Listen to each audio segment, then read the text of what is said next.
lights, doors. It even unlocks my car. And the only one with access is me.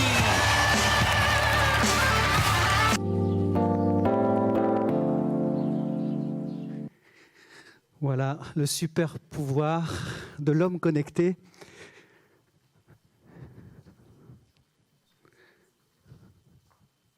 Et pour introduire la deuxième table ronde, je vais demander à François-Xavier Geland de me retrouver sur scène, sous vos applaudissements.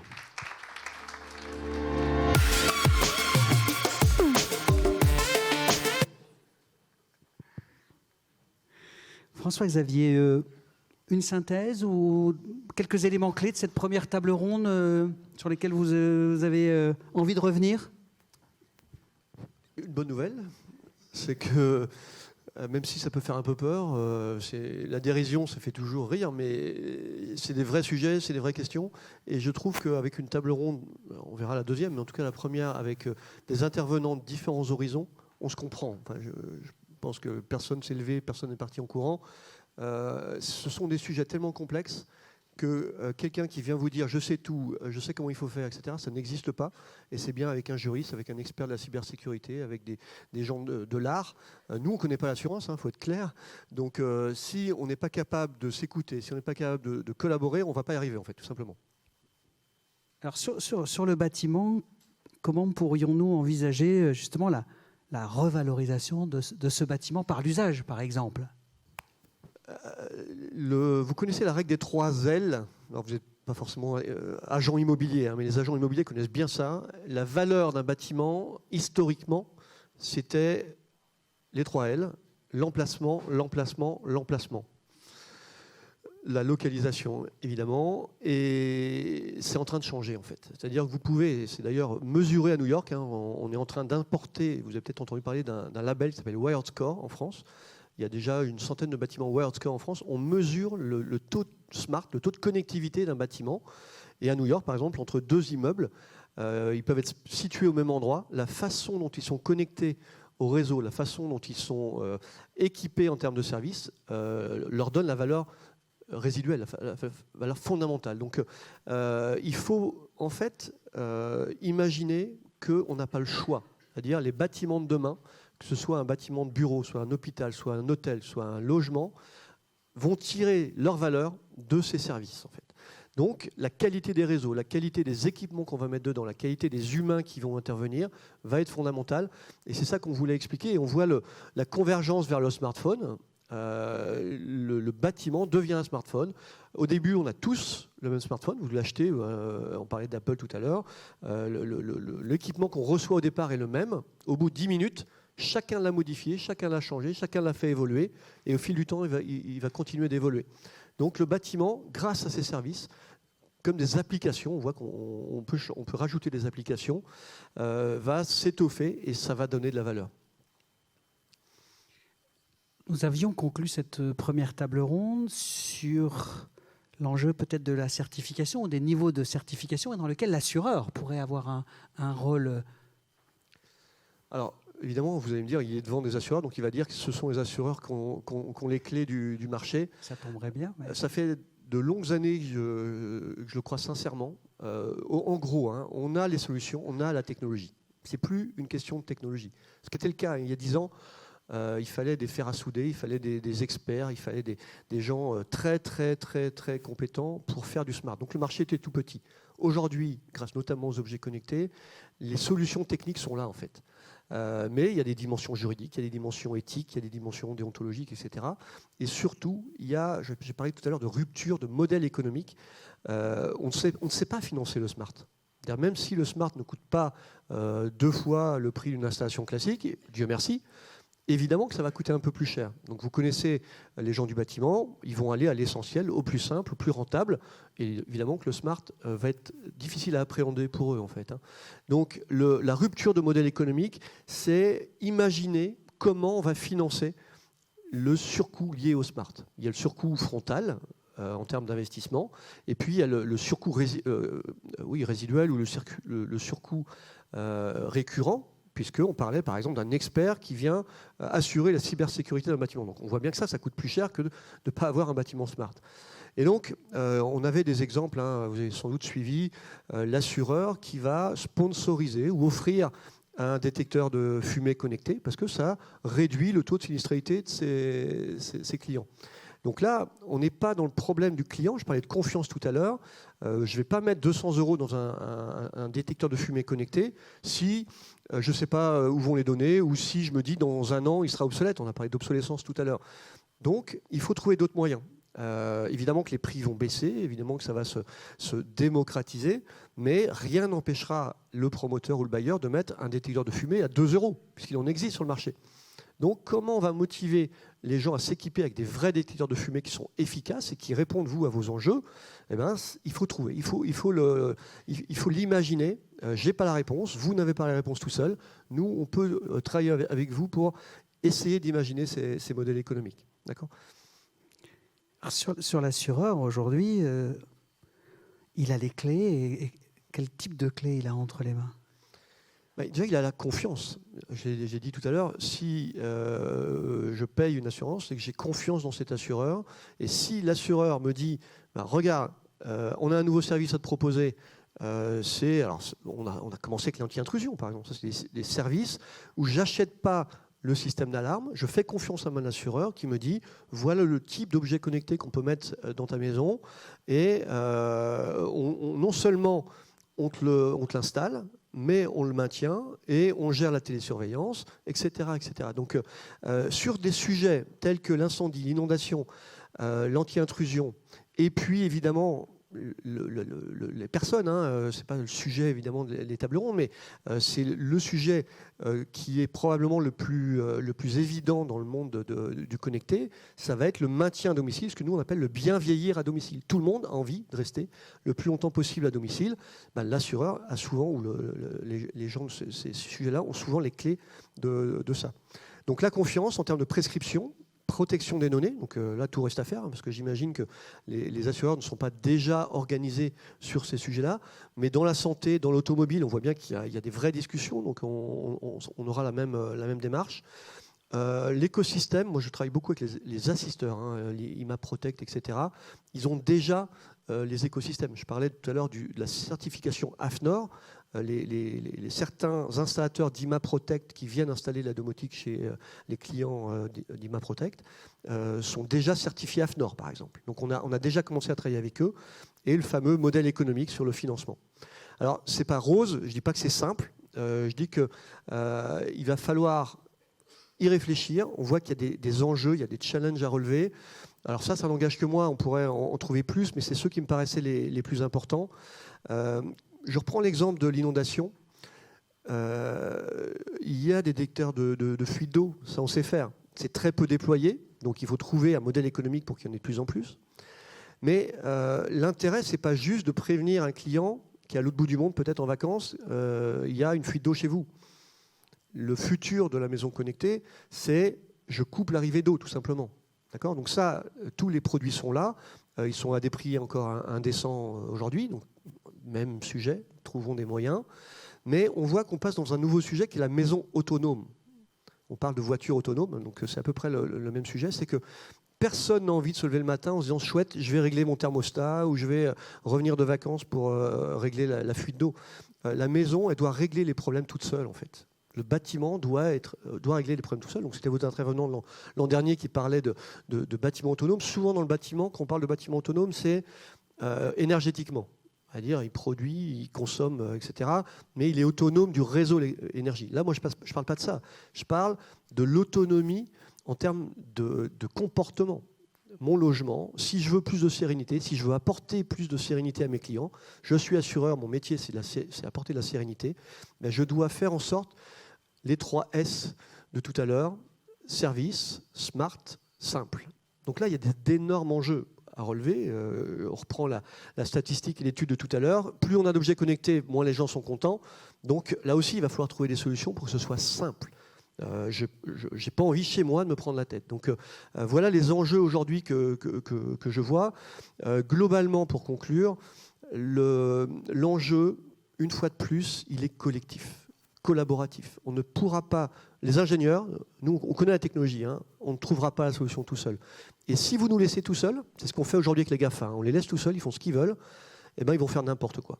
Donc ne nous laissez pas tout seuls, dites-nous comment ces objets connectés peuvent rentrer dans vos process, peuvent rentrer chez vos clients et peuvent apporter quelque chose. Et donc ça, c'est le fameux réseau maillé collaboratif.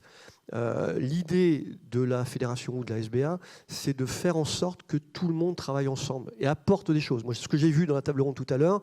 Eh ben, il y a des experts des sujets et ce n'est pas un expert d'un autre sujet qui dit ce qu'il pense de quelque chose qu'il ne maîtrise pas. D'accord ? C'est ça le réseau maillé collaboratif. C'est chacun à sa place, chacun est complémentaire et on trouve des solutions. Alors c'est parfait pour introduire la deuxième table ronde. Il y a deux choses que l'on peut noter, c'est que les acteurs de la construction et les acteurs de l'Internet des objets sont engagés dans une transformation parce qu'ils ont aussi à faire face à des challenges. Mais l'assureur, ou toute la chaîne d'indemnisation d'ailleurs, parce qu'on parle de la compagnie, mais on pourrait dire de l'assisteur jusqu'à l'entreprise qui vient faire la réparation, en passant par le gestionnaire, en passant par l'expert, bien évidemment. Et c'est un des sujets de notre première table ronde hein, que l'on peut tout à fait lancer. Et le deuxième sujet, c'est qu'il y a de l'espace pour l'humain et la communication. Et ça, à mon sens, ouvre une perspective heureuse. L'objet connecté tout seul ne sert à rien, en fait. C'est-à-dire, il doit être bien installé, il doit être bien maintenu, il doit être bien choisi, il doit être bien prescrit. Et surtout, il doit être bien expliqué. D'ailleurs, on parle de logement connecté pour tous. Nous, on fait des quartiers, des smart éco-quartiers. Ça devient à la mode. Les fabricants, eux, ou les GAFA, ils s'adressent qu'aux geeks. Dans un quartier, vous avez 20% de geeks. Donc ça veut dire que les 80% qui restent, comment on les accompagne en fait ? Si on veut se connecter, ces logements connectés soient utilisés par tout le monde, il faut de l'humain. Il faut des gens qui rassurent, qui expliquent, qui viennent tenir la main au fil du temps. Ce que nous on appelle des référents connectés. Donc là aussi, c'est probablement des nouveaux métiers. Mettez vos enfants dans ces formations-là, il y a du boulot. C'est ne pas laisser les gens tout seuls avec les objets connectés parce que c'est déceptif en fait, souvent. Et la deuxième nouvelle, et sur laquelle on va aussi s'attarder, c'est qu'au fond, même si je suis à l'autre bout de la France et qu'il y a un dégât des eaux, on peut couper l'arrivée d'eau. On pourrait imaginer derrière qu'on déclenche la déclaration automatiquement, qu'on envoie l'expert ou l'entreprise de réparation et que quelque part, quand je rentre de vacances, c'est réparé. Sérénité. Parce qu'il y aura toujours du sinistre. C'est peut-être l'occasion d'ouvrir sur la deuxième table ronde, sur cette deuxième bonne nouvelle. C'est l'existence du sinistre. Et pour en parler, un panel plus féminin sur cette deuxième table ronde, je vous demande d'applaudir Cassandre Mariton-Segard en premier, Géraldine Arenschneider, Xavier Marchand, bon, c'est moins féminin, mais Pierre Lebrun,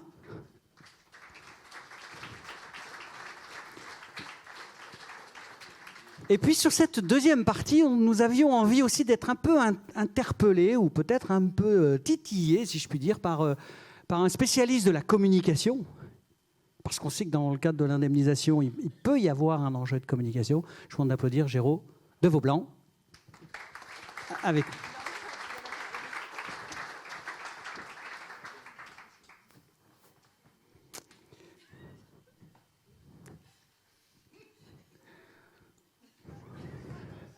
il me semble qu'il y a encore une chaise libre. Hein. Rémi Porte, Alliance. Idéa de soulagement, mais oui. Mais la renommée de Rémi, voilà. Je vous propose de replonger quelques instants dans la deuxième table ronde de l'année dernière, qui fait écho à celle-ci, et de nous remémorer peut-être les meilleurs moments ou les mots-clés de cette deuxième partie. 2018. C'est un mot aujourd'hui, cybersécurité, qui est né il y a 2-3 ans, mais avant, on faisait tout simplement de la sécurité informatique. Et donc c'est souvent ça, hein, le hacking, c'est chercher, voilà, vous avez une belle porte blindée, mais il n'y a pas de mur, et donc ça, vous ne le savez pas, mais le hacker le sait. Ça va être les atteintes au système informatique telles une intrusion dans le système informatique. À 95%, judiciairement face à une attaque cyber, je n'ai plus guère que mes yeux pour pleurer. C'est vrai qu'il y a quelques années, les attaques se limitaient plus à du spam ou à du phishing. Les attaques sont de plus en plus sophistiquées et que même de nouvelles attaques ont fait leur apparition. Il y a deux types d'entreprises en France. Il y a les entreprises qui sont attaquées et qui le savent, et les entreprises qui se sont fait attaquer et qui ne le savent pas encore. On a des équipes de Predictive Analytics qui font du travail en fait ils croisent en fait des informations, des données avec des bases externes. Et en fait, tout l'intérêt, c'est de capitaliser d'abord sur nos données en interne. Donc j'ai pris l'exemple en fait de la maison connectée, puisque quand on regarde en fait la maturité de ce marché, c'est celui qui est le plus en phase avec les attentes des Français. Pour essayer d'améliorer la connaissance qu'on a de nos clients, pour essayer de faire de la prévention de risques, c'est vraiment l'enjeu, je pense, de demain, de pouvoir essayer de faire de la prévention par l'analytics. En fait, c'est pas l'intelligence artificielle en elle-même qui va supprimer les emplois, mais c'est l'automatisation qui en supprimera pour en faire évoluer d'autres. On ne voit pas comment on pourrait faire autrement que sur l'intelligence artificielle. La bonne nouvelle, c'est que des métiers vont devoir être faits puisque l'ordinateur, il ne se paramètre pas nécessairement par tout seul. On est dans un monde qui évolue, qui est très différent. Hein, et je crois que lorsqu'on oppose l'homme à la machine, hein, c'est bien sûr une question qui est rivée au cœur de l'homme. Hein, c'est l'idée que l'œuvre de l'homme va le détruire. Hein. Les données sont la source de richesse, le traitement des données sont la source des richesses. L'économie est nouvelle, hein, elle est complètement différente. C'est une économie de la gratuité. La question des métiers et de l'activité. Et là, je crois que c'est une question qui, dans la société, pose un certain nombre de problèmes, parce qu'il y a beaucoup de gens qui sont inquiets et qui vont être hostiles à l'intelligence artificielle, hostiles au progrès de la technologie, parce qu'ils pensent que ça va supprimer des emplois. Formidable ouverture avec cette conclusion de Jean-Gabriel Ganachia, et sur lesquelles nous allons essayer de nous attarder également. Et peut-être une première question, et si vous en êtes d'accord, on peut fonctionner avec une rapide présentation et puis d'ouvrir l'intervention. Mais première question, et je pense qu'elle s'adresse particulièrement à Cassandre. Au fond, qu'est-ce qui se passe au sein des compagnies d'assurance? Qu'est-ce qui fait que tout d'un coup, comme ça, toutes les stratégies, ce qu'on peut dire, c'est le client au cœur de ma stratégie d'assureur? Qu'est-ce qui se passe? Alors, Yann, tu as lu Les Échos ce week-end? Bien sûr. Oui, donc tu ne vas pas être du tout surpris de ce que je vais te dire maintenant. Non, mais c'est bien que qu'on y revienne. Voilà. Alors, dans le papier des Échos de ce week-end, vous aviez notamment une interview du directeur général d'AXA qui rappelait, et donc je ne fais que répéter ce qu'il dit, qu'aujourd'hui, c'est pas le rythme que l'on a aujourd'hui n'est pas dicté. Ce n'est plus à nous de le dicter, mais c'est bien notre environnement qui nous le dicte. Et donc on a cette dimension d'urgence, cette transformation en fait qui est présente aujourd'hui et qui fait que la dimension technique, la dimension produit que les assureurs ont, c'est maintenant un prérequis, c'est ce qui est attendu. En revanche, toute la dimension simplicité, la dimension centricité client, c'est ce qui maintenant est attendu demain. Et l'urgence est là, puisqu'on n'est pas comparé uniquement à nos concurrents, on est maintenant comparé de manière beaucoup plus large à toute société de services avec lesquelles nos clients interagissent. Je rebondis sur la mention d'AXA. Il y a 2 ans, enfin 1 an et demi, au Salon de l'Innovation à Londres, le patron de l'indemnisation AXA, et son message, c'était: aujourd'hui, avec les monnaies, dans l'indemnisation, le benchmark, c'est 3 secondes. Pourquoi ? Parce que les monnaies avaient développé la capacité d'indemniser en 3 secondes. Donc on voit bien qu'il y a une accélération. Une accélération, mais je pense surtout une prise de conscience de l'urgence. C'est-à-dire, ce n'est pas l'accélération. Au-delà des paroles, il faut maintenant être véritablement dans les actes. C'est une question de survie, et c'est ce qui est répété depuis des années, et qu'on va commencer, hélas, peut-être à voir de manière beaucoup plus violente dans les mois et les années qui viennent. Avant qu'on aille justement sur l'impact pour les équipes d'indemnisation, pour chacune et chacun d'entre nous, chez l'assureur, globalement, c'est quoi le panorama du coup qui se dessine, qui s'engage? Quelles sont les actions concrètes que l'on commence à voir se dessiner au sein des compagnies? Les actions concrètes. Alors, je pense que du coup, on va parler de l'indemnisation un petit peu après. On va parler de l'indemnisation après. Par exemple, l'approche en BU, c'est-à-dire par métier. Sur la dimension, oui, de transversalité, c'est-à-dire qu'une approche qui traditionnellement était effectivement produit, beaucoup plus orienté par silo. Aujourd'hui, votre client n'est plus là en tant que porteur d'un produit, mais vient bien en tant qu'être humain. Donc c'est cette dimension d'humain aussi que l'on retrouve, où il veut être considéré de manière transverse. Vous n'êtes pas le porteur d'un produit, vous êtes un client. Un client de manière transverse, et quand vous vous adressez à votre assureur, à un spécialiste sur un sujet, parce qu'il se trouve que vous avez un produit spécifique, si vous êtes porteur d'un autre produit aussi, lui ne va pas comprendre qu'il peut être envoyé ailleurs. C'est le fameux exemple que vous avez tous déjà entendu. Quand vous appelez pour un service, enfin, soit en tant qu'utilisateur, en tant que client, soit en tant qu'opérateur de l'autre côté, on vous dit, non, ce n'est pas ce service-là, je vais vous transférer ailleurs. Non, vous voulez un interlocuteur, vous voulez de la simplicité, ce que vous retrouvez ailleurs dans la plupart des sociétés de services aujourd'hui. Et ce qui est fabuleux, en fait, et surtout là où on a une responsabilité dans le cadre de l'utilité, c'est qu'aujourd'hui, les outils sont disponibles.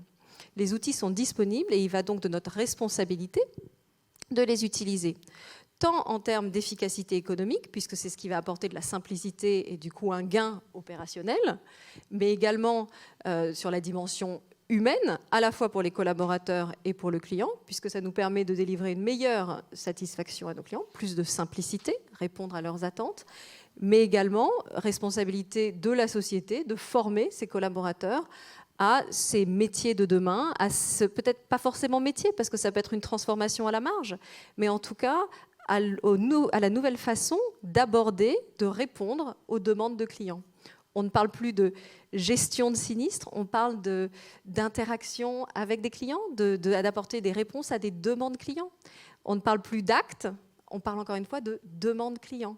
Et c'est là où il y a un véritable changement d'état d'esprit. Il y a un changement d'état d'esprit qui s'opère dans la société. Il y a un changement d'état d'esprit qui doit s'opérer au sein des entreprises. Mais c'est facile à dire, c'est beaucoup plus compliqué à faire et surtout, ça prend du temps. Donc le fait de réaliser cette urgence doit être partagé à tous les niveaux de l'entreprise. Je pense que les collaborateurs terrain sont les premiers à le ressentir puisqu'ils le vivent au quotidien. Maintenant, il faut que ce soit partagé au niveau des directions générales parce que c'est quand l'impulsion vient du haut et rejoint la demande terrain que la transformation peut avoir lieu. Alors quand on met en place une direction de la stratégie client transversale, est-ce que ça veut dire qu'après, il y a une interface ou un interlocuteur qui est à la manœuvre pour l'indemnisation, un autre pour la... Est-ce que c'est facile à mettre en place une stratégie client transversale? Je pense que tous les schémas sont possibles. Encore une fois, le point clé, c'est l'alignement. Moi, j'ai beaucoup parlé de raison d'être, c'est-à-dire à partir du moment où on comprend la raison d'être de l'entreprise, où on comprend quelle est sa mission, où on comprend que tous les acteurs de l'entreprise ont des rôles qui sont liés, qu'on est tous en train de jouer, d'être des maillons de la chaîne différents. Voilà, peu importe l'organisation. L'organisation, c'est quelque chose de facial. C'est plutôt quelle est votre mission et est-ce que chacun remplit sa mission pour aboutir à cette raison d'être qui est finalement d'être là pour nos clients dans les moments difficiles ou au moment de la réalisation justement du sinistre pour lequel ils se sont couverts. Donc toutes les organisations sont possibles. Encore une fois, je pense que c'est au-delà de l'organisation, c'est les hommes et les femmes qui constituent cette organisation. Est-ce qu'on est bien aligné? Est-ce qu'on a bien un objectif unique et vers lequel on a les moyens de mettre en œuvre tout pour le réaliser? Pardon d'insister, mais si on revient quelques années en arrière, la raison d'être de la compagnie d'assurance, c'était quoi? Il y a un risque qu'il faut apprécier, c'est complexe, c'est forcément très technique, donc peut-être un peu obscur, mais c'était ça la raison d'être de l'assureur il y a quelques années, ou même à sa création, dès l'origine. Alors, c'est assurer un risque inconnu, voilà, aléatoire. Mais ce débat est intéressant. Ça, pour moi, c'est la cuisine interne. C'est-à-dire ça concerne l'assureur, effectivement. Mais en revanche, ce qu'on vend aux clients, et depuis la nuit des temps, le départ des compagnies d'assurance, si on retourne à tout l'heure, peut-être que je me trompe, mais en tout cas, moi, mon idée reçue là-dessus, c'est que quand on avait des grands aventuriers qui décidaient d'aller conquérir le monde, qui voulaient partir justement à la conquête de ce nouveau monde, ils avaient des grands bateaux. Ils partaient en bateau. Et ils avaient besoin d'une personne de confiance, encore une fois le mot confiance, d'une personne de confiance à qui pouvait dire si jamais mon bateau disparaît et moi avec, est-ce que vous serez là pour assurer ma famille que du coup ils auront quand même des biens, etc. Et donc, c'est ce lien de confiance. L'assureur, la raison d'être, c'est justement pour moi cette confiance. C'est une personne en qui vous avez confiance et qui sera présent le jour où vous avez un problème.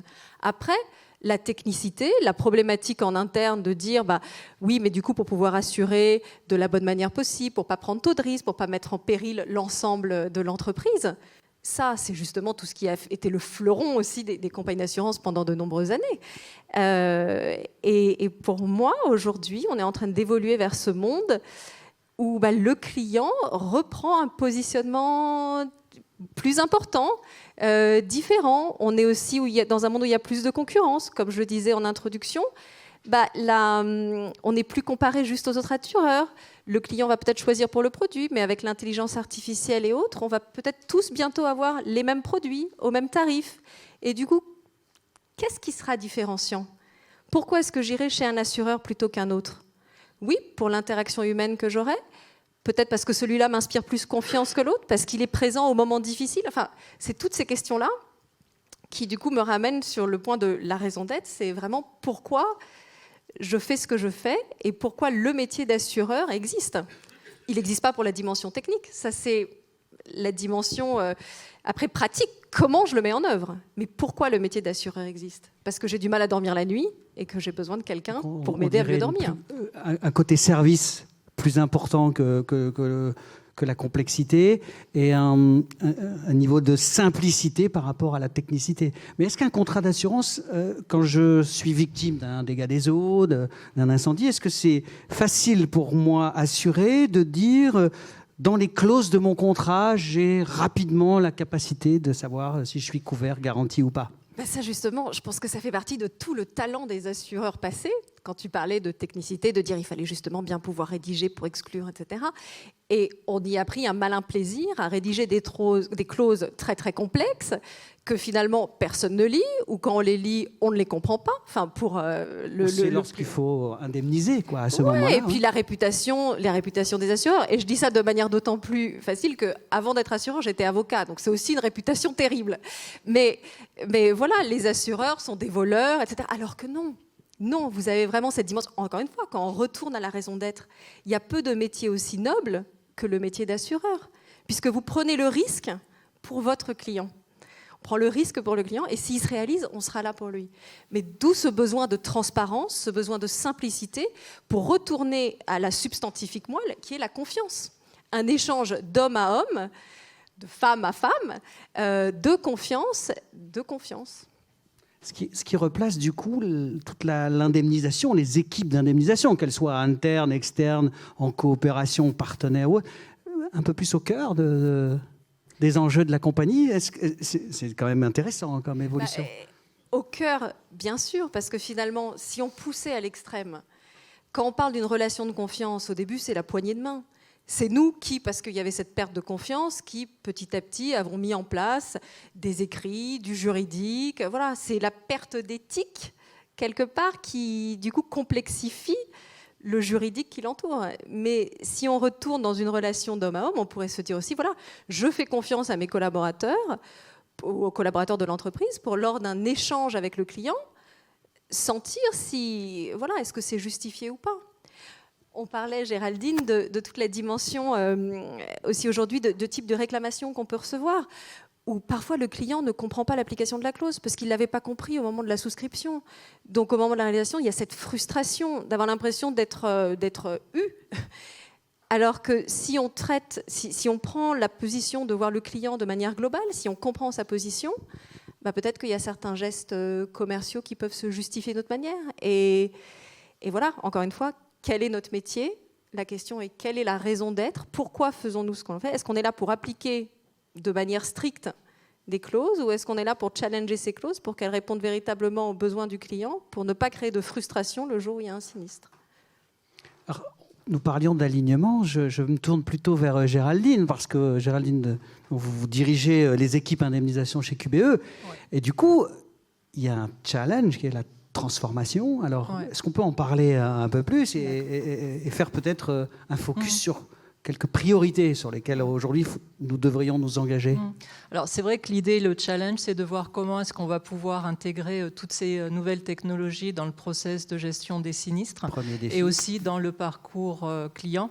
Et pour moi, ça amène vraiment la réflexion de repenser l'offre de services. Et comme disait Cassandre, comment est-ce qu'on peut être différenciant? Parce que c'est vrai que les clients, de façon générale, ont un certain niveau d'exigence et on le voit par le biais des fois des réseaux sociaux. S'ils estiment avoir fait une mauvaise expérience auprès d'un assureur, pas avoir eu le niveau de service qu'ils attendaient, ils ne vont pas hésiter à le faire via les réseaux et on sait l'impact négatif que ça peut avoir. On le voit aussi par les systèmes de réclamation, les services de réclamation, où on voit qu'assez souvent les réclamations, ce n'est pas vraiment sur le côté technique, sur le fond du dossier, mais ça va être plutôt sur une absence de réponse, des réponses tardives, des délais trop longs. Donc c'est vrai que ça nous oblige quelque part à nous repositionner, repenser en fait nos métiers.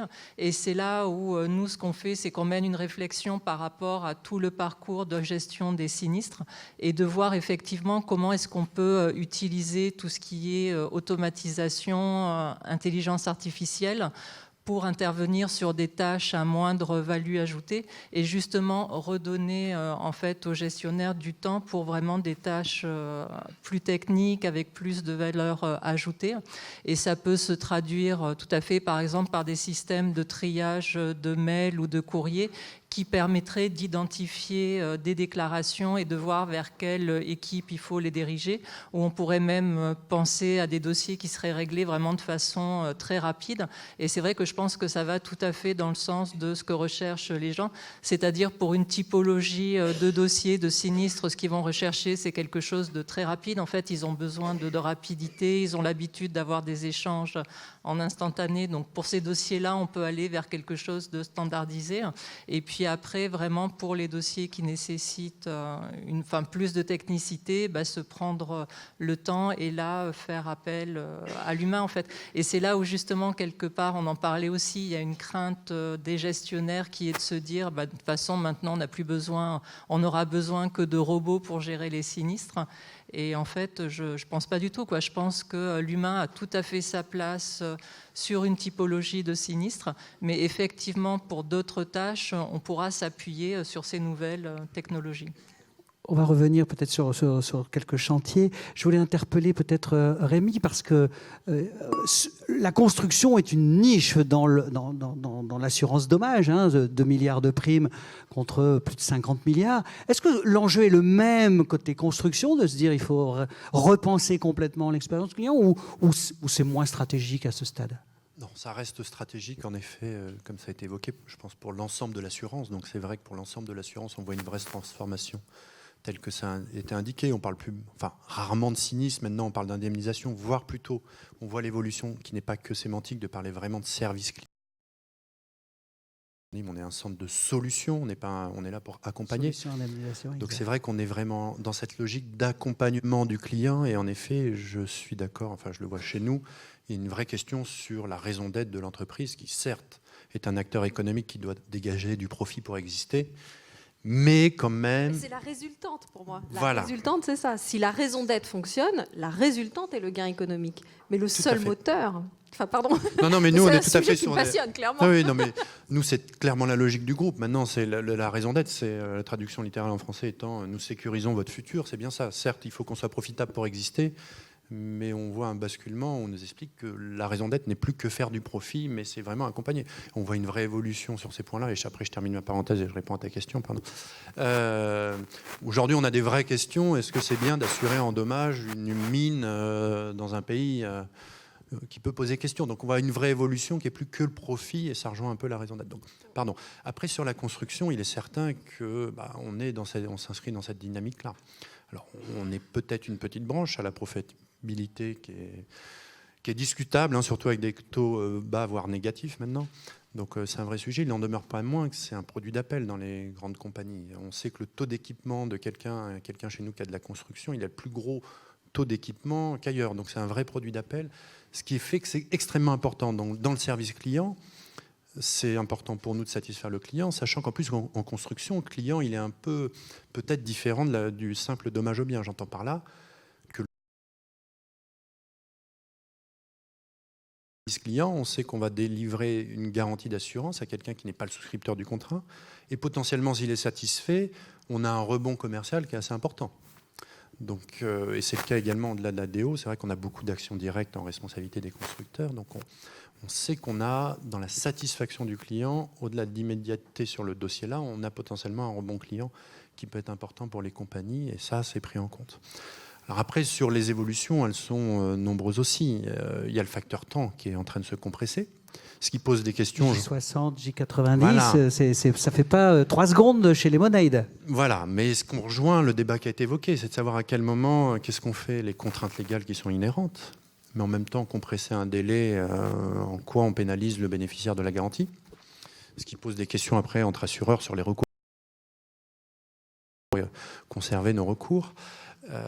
Ça, c'est un facteur sur lequel on joue. Donc vous, notamment les experts, vous développez... en partenariat avec les assureurs, un certain nombre de solutions de numérisation pour réduire ce temps. Je pense évidemment à la visio. Bientôt, on va peut-être arriver aux expertises en un temps. Où finalement, typiquement, le bénéficiaire de la garantie, surtout en dommage ouvrage où il est censé l'affecter, avoir un virement sur son compte bancaire, prendre rendez-vous avec des entreprises qui répondront jamais, voire d'autres, la satisfaction client. Après, nous, on se tape des réclamations parce que finalement, avec l'indemnité qu'on lui a versée, il ne trouve personne. Voilà typiquement le genre d'innovation où la satisfaction client peut être plus importante. On ne va pas se mentir aussi pour l'acteur économique qu'on est. On réduit aussi la charge certainement. Donc beaucoup de choses, avec beaucoup d'enjeux évidemment sociétaux, tel que ça a été évoqué tout à l'heure. Cassandre, doit être là aussi une question côté stratégie d'une compagnie d'assurance. Si j'ai un budget d'investissement de 100, quelle est la part aujourd'hui qui est à consacré ou qui est consacré à l'indemnisation versus tous les autres enjeux technologiques de la compagnie d'assurance? On a une petite idée, c'est suffisant ou ça devrait être beaucoup plus important que ça ne l'est? Je pense que ça dépend vraiment de chacune des compagnies. Maintenant, ce qui est intéressant, c'est ce qu'on disait, c'est qu'on voit vraiment cette ouverture dans l'ensemble du marché, en disant vraiment une priorité mise sur tout ce qui va être stratégie client et autour du client. Et après, encore une fois, entre les paroles et les actes, quelles sont les compagnies qui sont vraiment en train d'aligner les deux et quelles sont les compagnies qui ont finalement, après, véritablement des clients promoteurs? Parce que c'est le client, in fine, qui est maintenant le véritable arbitre et qui le sera de plus en plus. Mais bon, voilà, après, dans des domaines plus spécialisés, ça peut aussi prendre plus de temps. L'évolution peut être plus longue. Et simplement pour rebondir sur le point encore où, quand je parle de raison d'être, ce n'est pas du tout mettre de côté la partie économique. Bien sûr, la partie économique est fondamentale. Mais le pari est de dire, si on remplit la mission pour laquelle on existe, le gain économique est au rendez-vous. Mais voilà.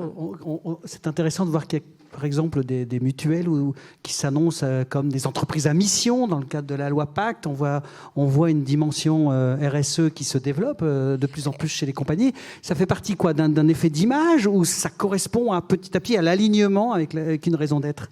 Et je pense qu'il y a deux choses. Il y a soit une véritable conviction, un véritable engagement au plus haut niveau de l'entreprise.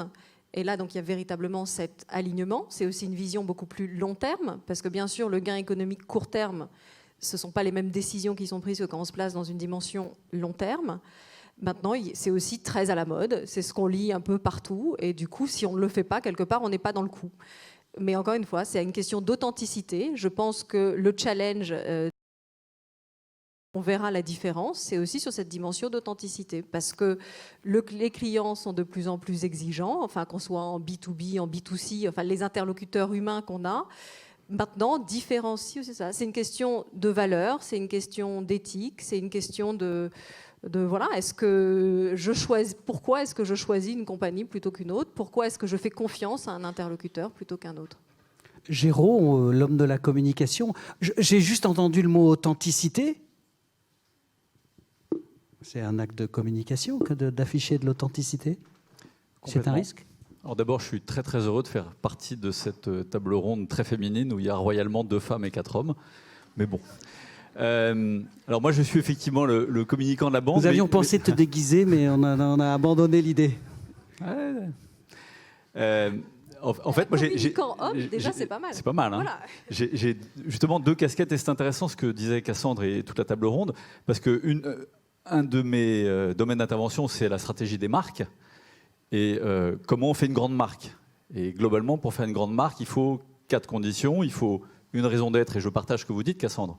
La raison d'être, c'est bien plus qu'une mission ou ce à quoi on sert avec un objectif économique. C'est une vision du monde et de ce qu'on apporte au monde, à la société, aux communautés. Deuxièmement, il faut un alignement entre les 4 niveaux de marque de toute entreprise. Hein.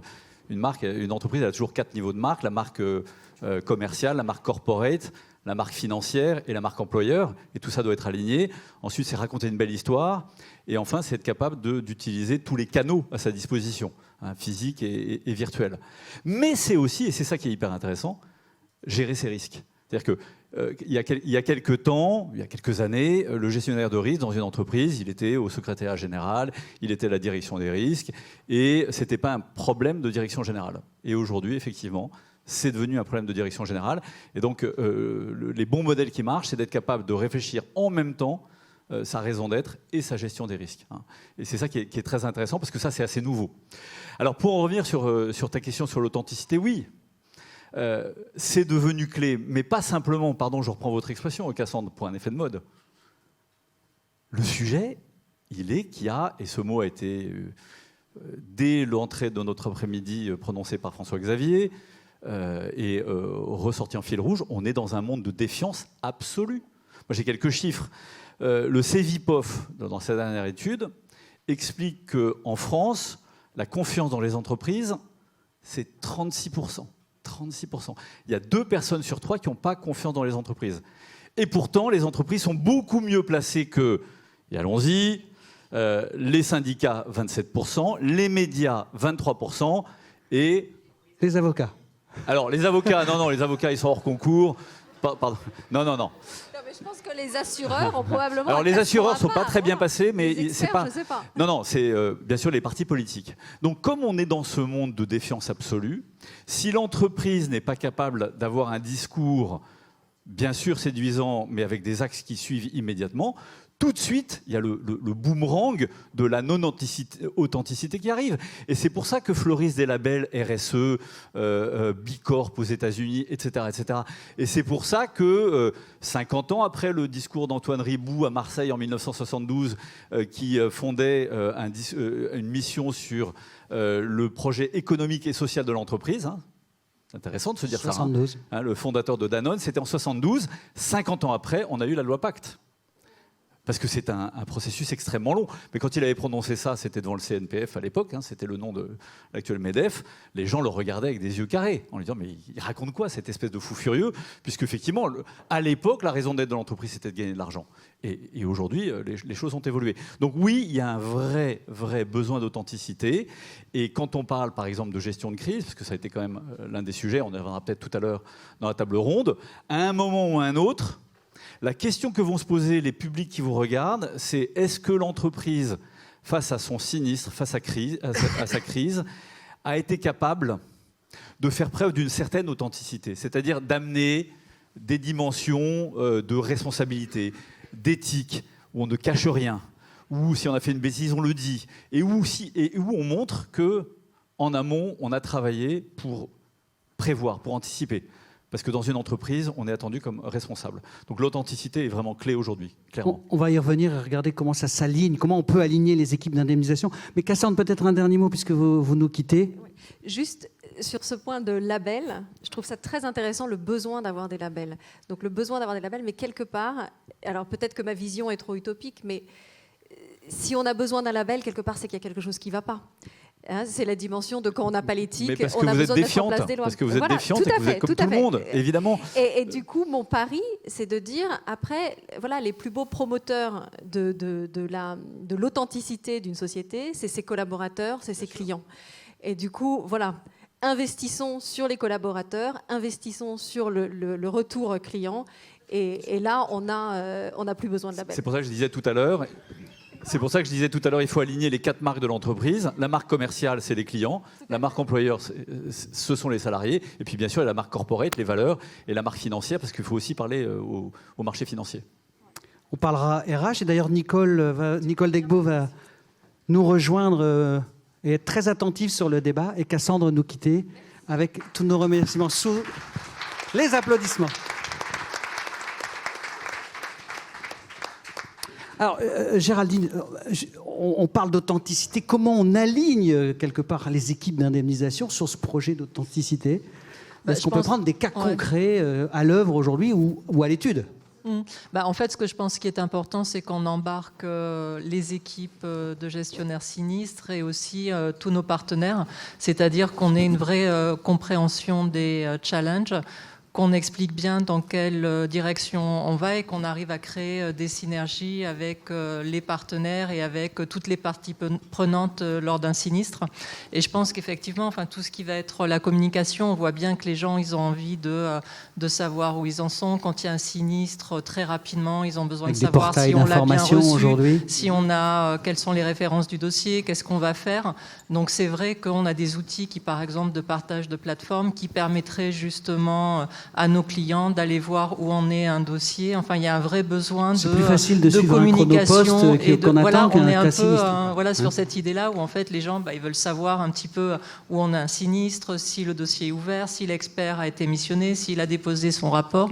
Et c'est vrai qu'on est complètement dans cette logique-là. Et ça va changer, ça change en fait toute la relation aussi avec les partenaires, avec les experts sur de nouvelles façons de travailler, justement, on disait pour essayer de un petit peu de raccourcir des délais de gestion, pour introduire un peu plus de synergie et de proactivité, en fait. Rémi, côté construction, ce challenge un peu de l'information, notamment, puisqu'on parlait de ça, de la traçabilité, c'est un sujet aussi ?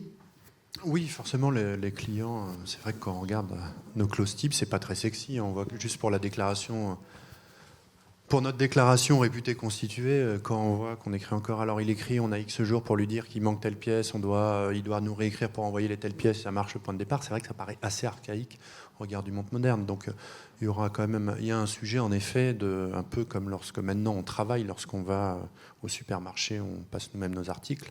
Demain, si on pouvait zapper toutes ces paperasses pour avoir un site web où il peut remplir automatiquement ses déclarations, je pense qu'on y gagnerait. Donc c'est un sujet, que ce soit au début, au milieu, en effet, moi je partage, on se compare toujours par rapport à ce qu'on voit autour de nous. Lorsque pour un colis à 10 €, on sait lorsque le colis est préparé, lorsque le colis part et lorsque le livreur est à 5 minutes de chez nous. Pour un sinistre qui touche notre habitation, qui est de nature décennale, solidité, impropriété, ça paraît assez bizarre qu'on surveille notre boîte aux lettres pour vérifier si le chèque va arriver ou autre. Donc je pense qu'il y a un vrai enjeu sur le service client de ce point de vue-là. Que Cassandre évoquait très bien, c'est que presque vous avez des concurrents assureurs, mais le simple prestataire de service qui est efficient dans sa prestation de service devient quelque part un danger pour la compagnie.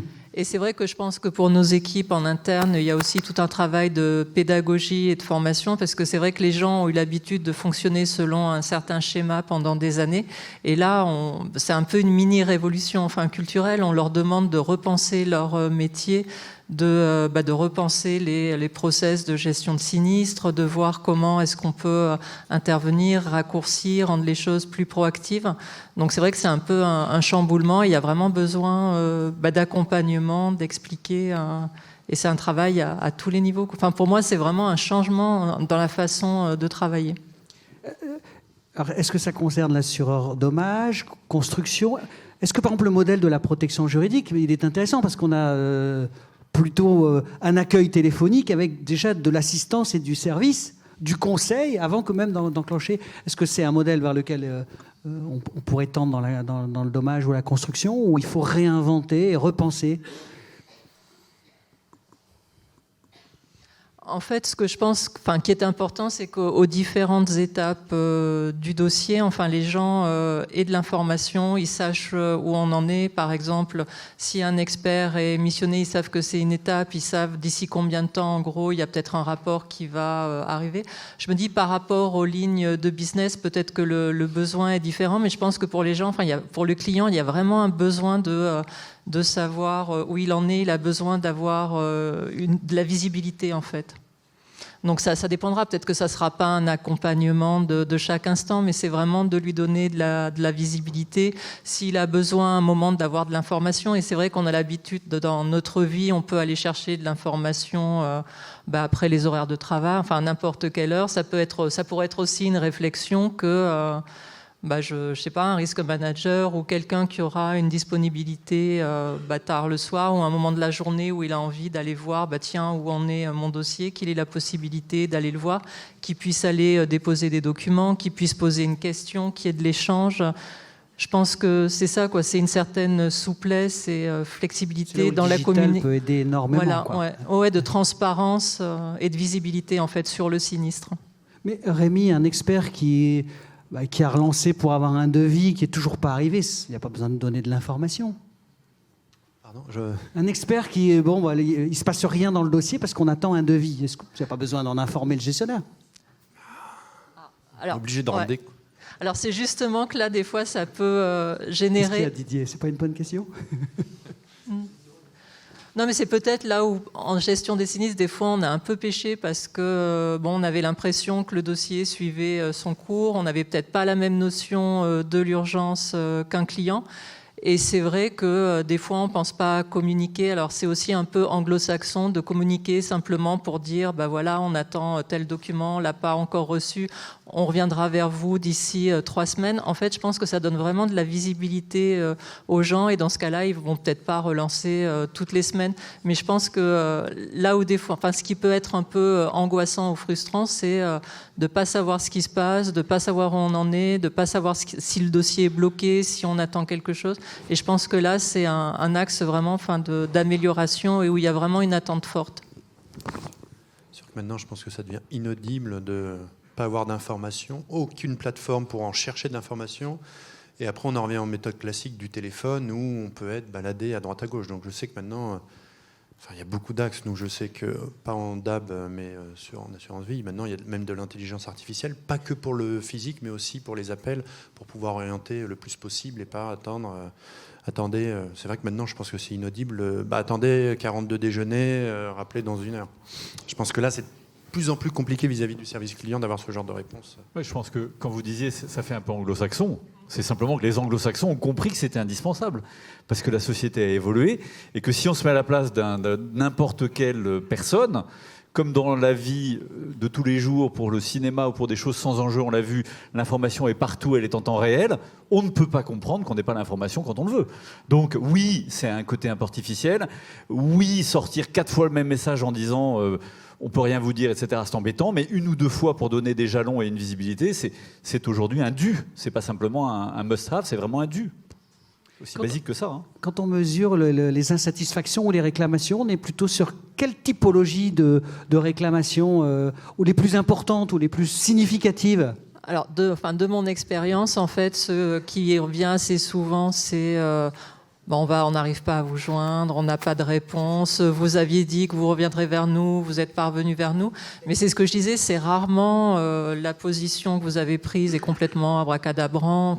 C'est rarement sur des choses techniques, mais c'est vraiment sur des choses, sur du service, quoi. Rémi ? Moi, j'aurais du mal à être exhaustif. Du coup, je voudrais juste rebondir sur ce qui avait été dit par Cassandre, pardon. On a un vrai sujet quand même sur l'insatisfaction du fait de l'incompréhension qui vient d'être évoquée. Et c'est là où on touche un peu du doigt. L'assureur qui connaît le domaine technique va avoir un contrat qui est sur mesure, avec plein de clauses différentes, plein d'options différentes. Et ce qui fait que le jour où le sinistre arrive, entre le contrat de base et toutes les options, il peut avoir 200 combinaisons de contrats, ce qui pose des questions en indemnisation. Et on voit bien que le client a besoin d'avoir quelque chose de plus clair. Donc, est-ce qu'on ne va pas basculer du contrat qui est vraiment fait sur mesure au stade du questionnaire? On a 14 options. Finalement, pour faciliter le service client, on arriverait à des contrats où il y a beaucoup moins d'options. Et ça pose des questions. On est à cheval en métier d'assureur de la technicité pure versus la satisfaction client, où ça a besoin d'être clair, on évite les incompréhensions parce qu'il y a 3 options. Donc, Après, ça peut être aussi la question peut-être de moduler par rapport à la demande du client, parce qu'on voit très bien que sur certaines typologies de contrats, on va avoir de la souscription en ligne avec un processus qui est vraiment simplifié, qui ne sera pas du tout le même, où là, on va être vraiment sur quelque chose de standardisé par rapport à du sur-mesure après en fonction de vraies attentes, quoi. Et c'est pour ça que je pense qu'il y aura un panel peut-être large, ça va aller du contrat standardisé, de la gestion standardisée, après sur des problématiques plus complexes. Et en même temps, est-ce que le temps n'est pas venu de revoir de A à Z le modèle technique, économique et social d'un contrat d'assurance? Honnêtement, moi je me pose la question. Est-ce qu'on se demande, combien d'assureurs se sont demandé qui étaient leurs clients, quelle était la valeur attendue par leurs clients, quelle était la valeur perçue par notre client? Aujourd'hui, moi, mon sentiment, alors je connais très bien l'assurance, même si je ne suis pas techniquement assureur, je me dis, le modèle derrière lequel on court, c'est un modèle américain. Qu'est-ce qu'on attend en fait pour pouvoir avoir de l'imagination, réfléchir à un modèle qui soit compatible avec la culture européenne, parce que clairement il faut penser minimum continental. Enfin, on a un champ de transformation qu'on aborde très timidement. Alors on va y revenir sur cet aspect-là. On est sur l'enjeu de e-réputation, une réclamation ou un service défaillant.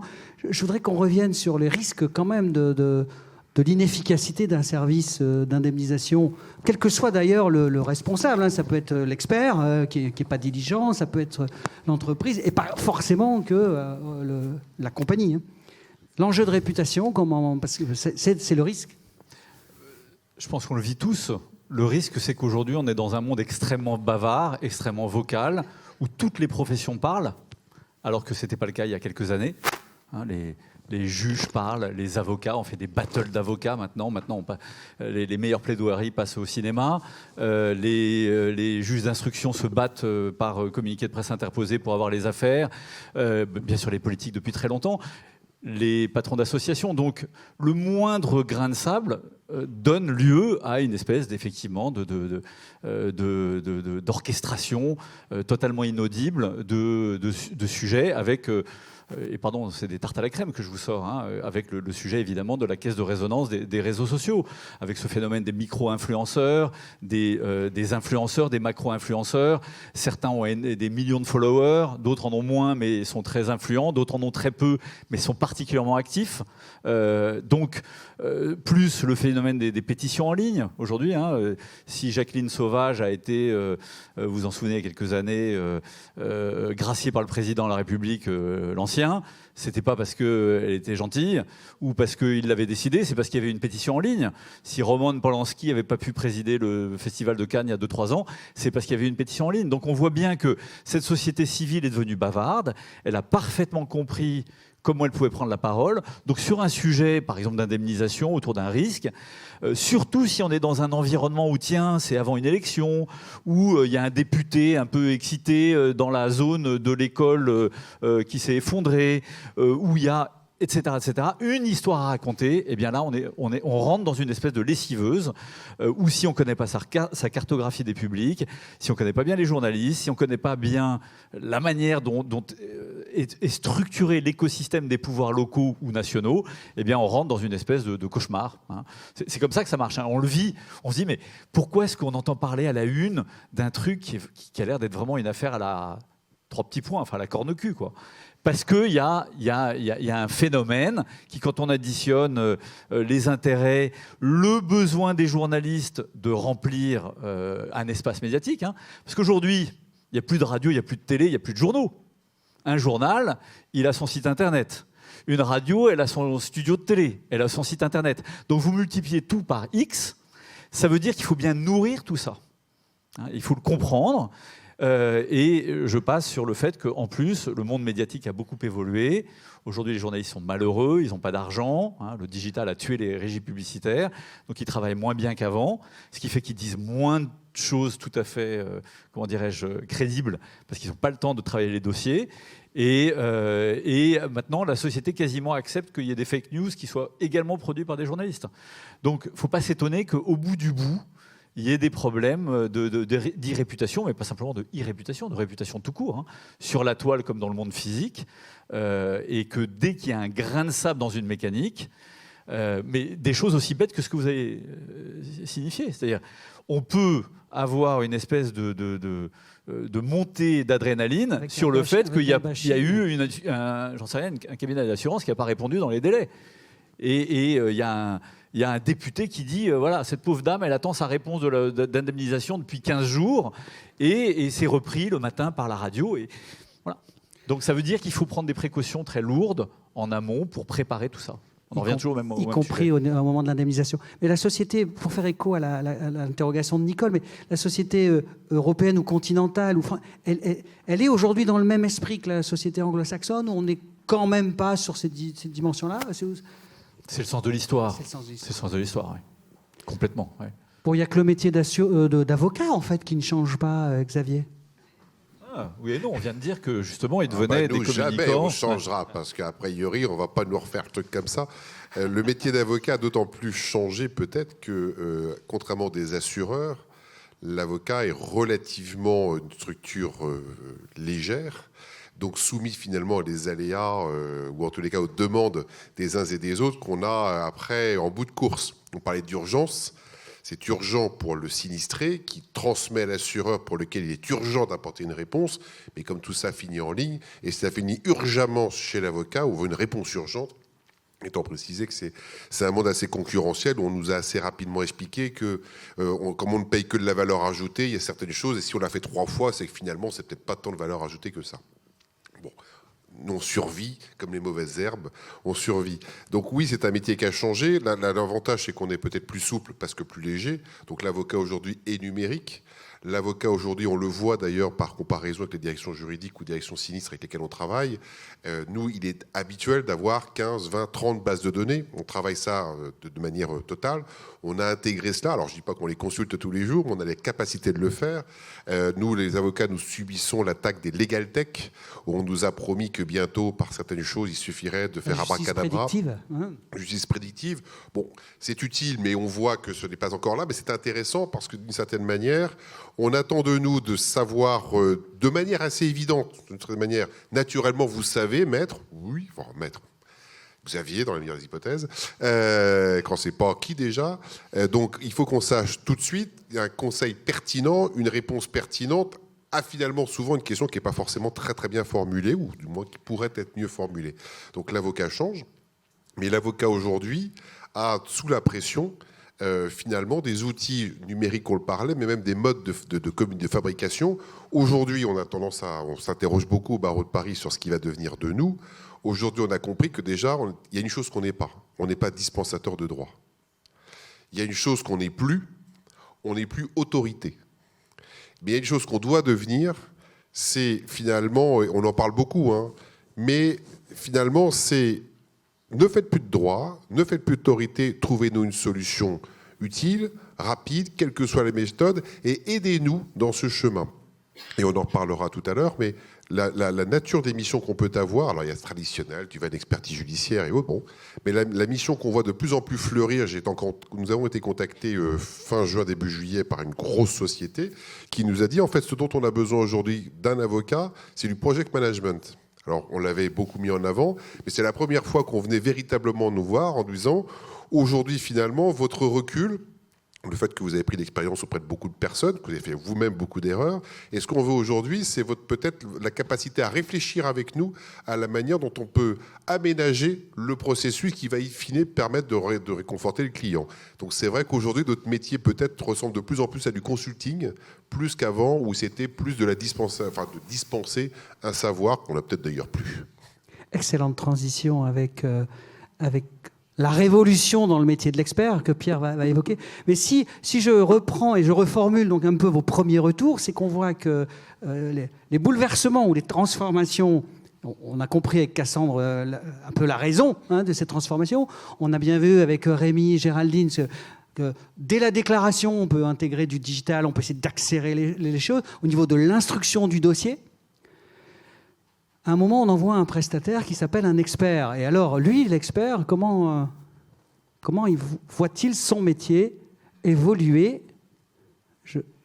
Est-ce qu'on est dans l'ordre? Ah. Là, c'est moi. Bonjour à tous, Pierre Lebrun. J'ai un doute sur l'ordre des slides. On va voir. Je suis expert en environnement chez CPA Expert, membre du réseau XI+, et je vais vous parler du rôle de mon sentiment à propos de la digitalisation dans le métier d'expert. Donc, commençons c'est par le geek de notre réseau spécialiste, hein, on peut dire ça. Il paraîtrait, oui. Commençons par une petite rétrospective sur ce qui s'est passé ces 15 dernières années. La verte? Non, là c'est le laser. Ah, là c'est le laser. Là c'est le lecture, c'est ça? Voilà, parfait. Tu as l'écran. Donc comme tous les secteurs d'activité, l'expertise a été bouleversée par l'avènement d'Internet et des smartphones. Et d'un point de vue organisationnel, ce qui a beaucoup changé pour les experts, c'est... alors là c'est pas du tout dans le bon sens. La verte. Voilà. L'agenda, l'arrivée de l'agenda. Ce qui a beaucoup changé pour les experts, c'est l'agenda électronique, les emails, la synchronisation avec les smartphones. Donc aujourd'hui, on part en expertise, on n'a même pas besoin de regarder en partant où est-ce qu'on va. On clique à l'intérieur de notre agenda et puis on arrive tout de suite sur l'endroit où on doit aller. Donc voilà, donc en quelques secondes, on sait où on doit aller, on sait combien de temps on sait combien de temps on a besoin pour y aller, et donc ça nous a simplifié notre organisation. D'un point de vue plus technique, ce qui a beaucoup changé aussi, c'est la donnée disponible sur Internet. Et donc là, sur l'exemple que je vous montre à l'écran, c'est l'Institut géographique national, donc l'IGN, qui a mis en place depuis maintenant peut-être 15 ans ce qu'ils appellent Géoportail. Donc c'est un site web sur lequel on a accès à plein de données cartographiques. Donc la donnée de base, c'est la carte IGN, que vous connaissez toujours sous la forme papier. Sur cette carte IGN, on peut ajouter les parcelles cadastrales. Donc ça, en expertise, surtout en responsabilité civile, ça nous est utile pour essayer de comprendre quelle parcelle appartient à qui et qui est lésé par rapport à quoi. Surtout moi, dans ma partie pollution, souvent, ça peut toucher plusieurs parcelles. On a les photographies aériennes. Donc là, sur l'exemple que je vous ai mis, c'est Chamonix et la mer de glace à droite. On peut rajouter le réseau hydrographique. On peut, toujours grâce à l'IGN, on peut accéder à toutes les campagnes de prise de vue aérienne qu'ils ont faites dans l'histoire. Donc l'IGN, je pense qu'ils font ça depuis l'invention de l'aviation, donc début du XXe siècle. Donc là, par exemple, à l'écran, vous avez une photo de 1989 qu'on peut comparer à la photo... Ah, il y a un petit décalage, ce n'est pas grave. Qu'on peut comparer à la photo de 2018, qu'on avait à l'écran juste avant. On peut encore remonter le temps et arriver à 1948 de mémoire. Alors, ce qui est intéressant, je vais vous montrer quand même à l'écran.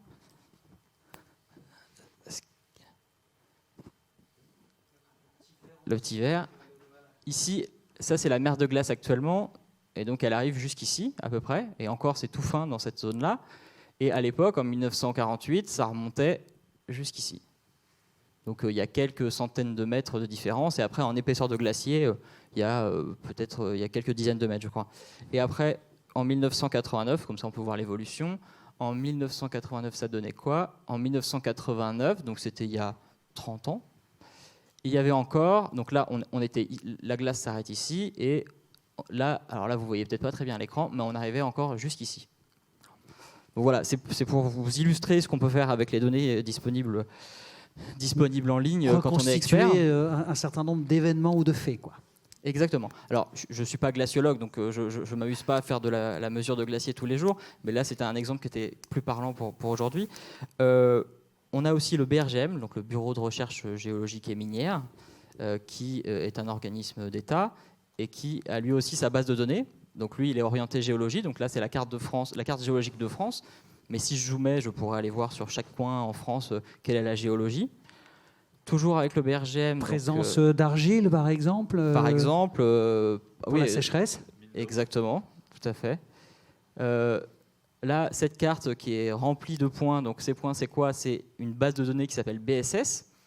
BSS, c'est la base de données sous-sol, donc c'est tous les ouvrages qui ont été forés dans le sous-sol, donc notamment les forages d'eau ou les forages, les sondages pour les investigations géotechniques. Donc vous voyez que la France est remplie couverte de sondages. Si on zoome un peu par exemple, à l'échelle d'une ville moyenne comme Angers, on voit qu'il y en a partout. Donc ça nous est utile en expertise pour essayer d'identifier, moi surtout en pollution, pour essayer d'identifier les captages d'eau qui peuvent être sensibles à un déversement. Alors ça, je vais essayer de pas trop vous faire peur. Ça, c'est la carte qui correspond à la base de données Basol. Et Basol, c'est quoi? C'est les sites et sols potentiellement pollués dont l'État doit s'occuper. Donc voilà, je ne vous fais pas de zoom sur une zone plus petite parce que vous allez avoir peur. Vous habitez où, Agnès?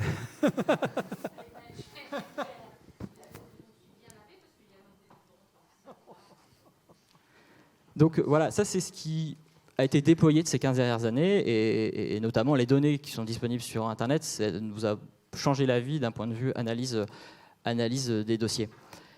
Sur ce qui est plutôt en cours de déploiement. Alors là, c'est une photo qui illustre la visio-expertise. Donc je ne sais pas si... je pense que tout le monde dans la salle doit plus ou moins connaître la visio-expertise. La visio-expertise, ça consiste à donner un lien à l'assuré qui a des dommages chez lui et à se mettre en contact avec l'expert. Donc lui, l'assuré filme les dommages et l'expert les regarde sur son ordinateur. Donc là, c'est ce que fait l'expert à l'écran. Et je pense qu'il y a une deuxième illustration. Alors, on va voir en cliquant une petite vidéo justement aussi comment au-delà de la visio, on peut s'appuyer sur le digital pour échanger de l'information. Téléphone et tablette et une application en ligne pour stocker et accéder à tous les médias. Après connexion, apparaît l'écran de gestion des dossiers. Après l'intégration des données, il sera rempli complètement. Vous pouvez ajouter un dossier en remplissant un formulaire. L'application permet différentes options. Vidéo en direct, photo, vidéo, formulaire, aide et transfert de fichiers. Faisons maintenant une vidéo en paysage. Voici une vidéo en accéléré de plusieurs dommages causés sur une voiture. Nous prenons une photo en simultané, le cercle vert, et un marque-page. En pressant l'outil de transfert de fichiers, vous pouvez accéder aux enregistrements faits sur l'application, nommer les différents fichiers et même annoter les photos. Les photos originales sont toujours sauvegardées.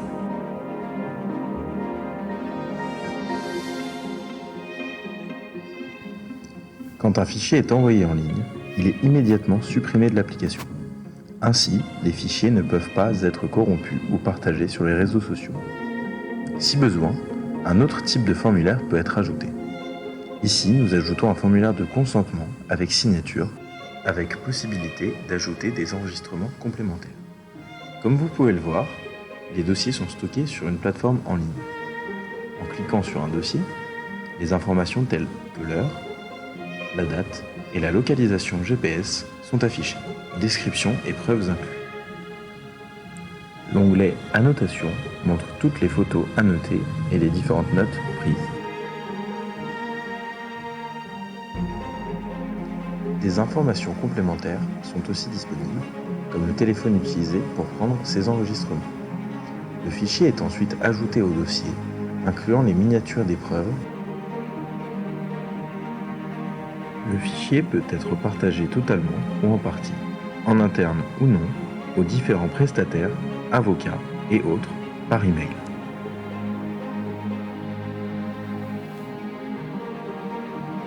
La tierce personne peut désormais se connecter et consulter seulement les parties du dossier qui ont été partagées. Dans cet exemple, le dossier n'a pas été partagé. L'interface est visible pour la tierce personne, mais aucune fonctionnalité n'est disponible, mis à part une plateforme de chat qui est enregistrée en tant que preuve sur le dossier.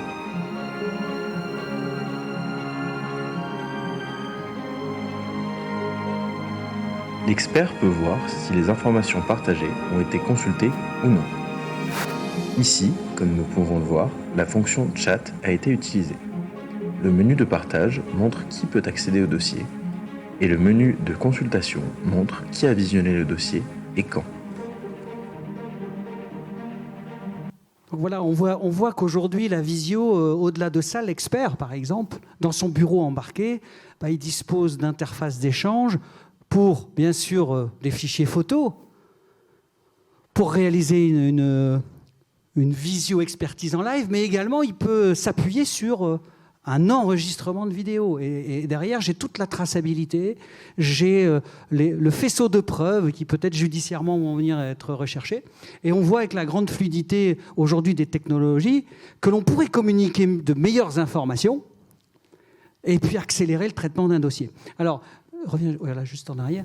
Donc, on voit que l'émergence de l'outil vidéo est intéressante dans la gestion de sinistres et Pierre, notamment avec les équipes de GCPA, ont développé une nouvelle forme d'ailleurs de valorisation de la vidéo à travers ce qu'on peut appeler un vidéo-rapport. Visiorapport, exactement. Visiorapport, pardon.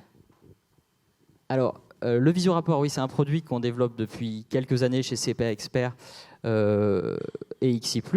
Donc, ça consiste en une vidéo de 3 à 5 minutes sur laquelle il y a une voix off. Donc là, ce que vous avez derrière moi, c'est une illustration. Donc c'est un fichier GIF qui illustre à quoi ça ressemble, mais je ne vous ai pas mis une vidéo en entier.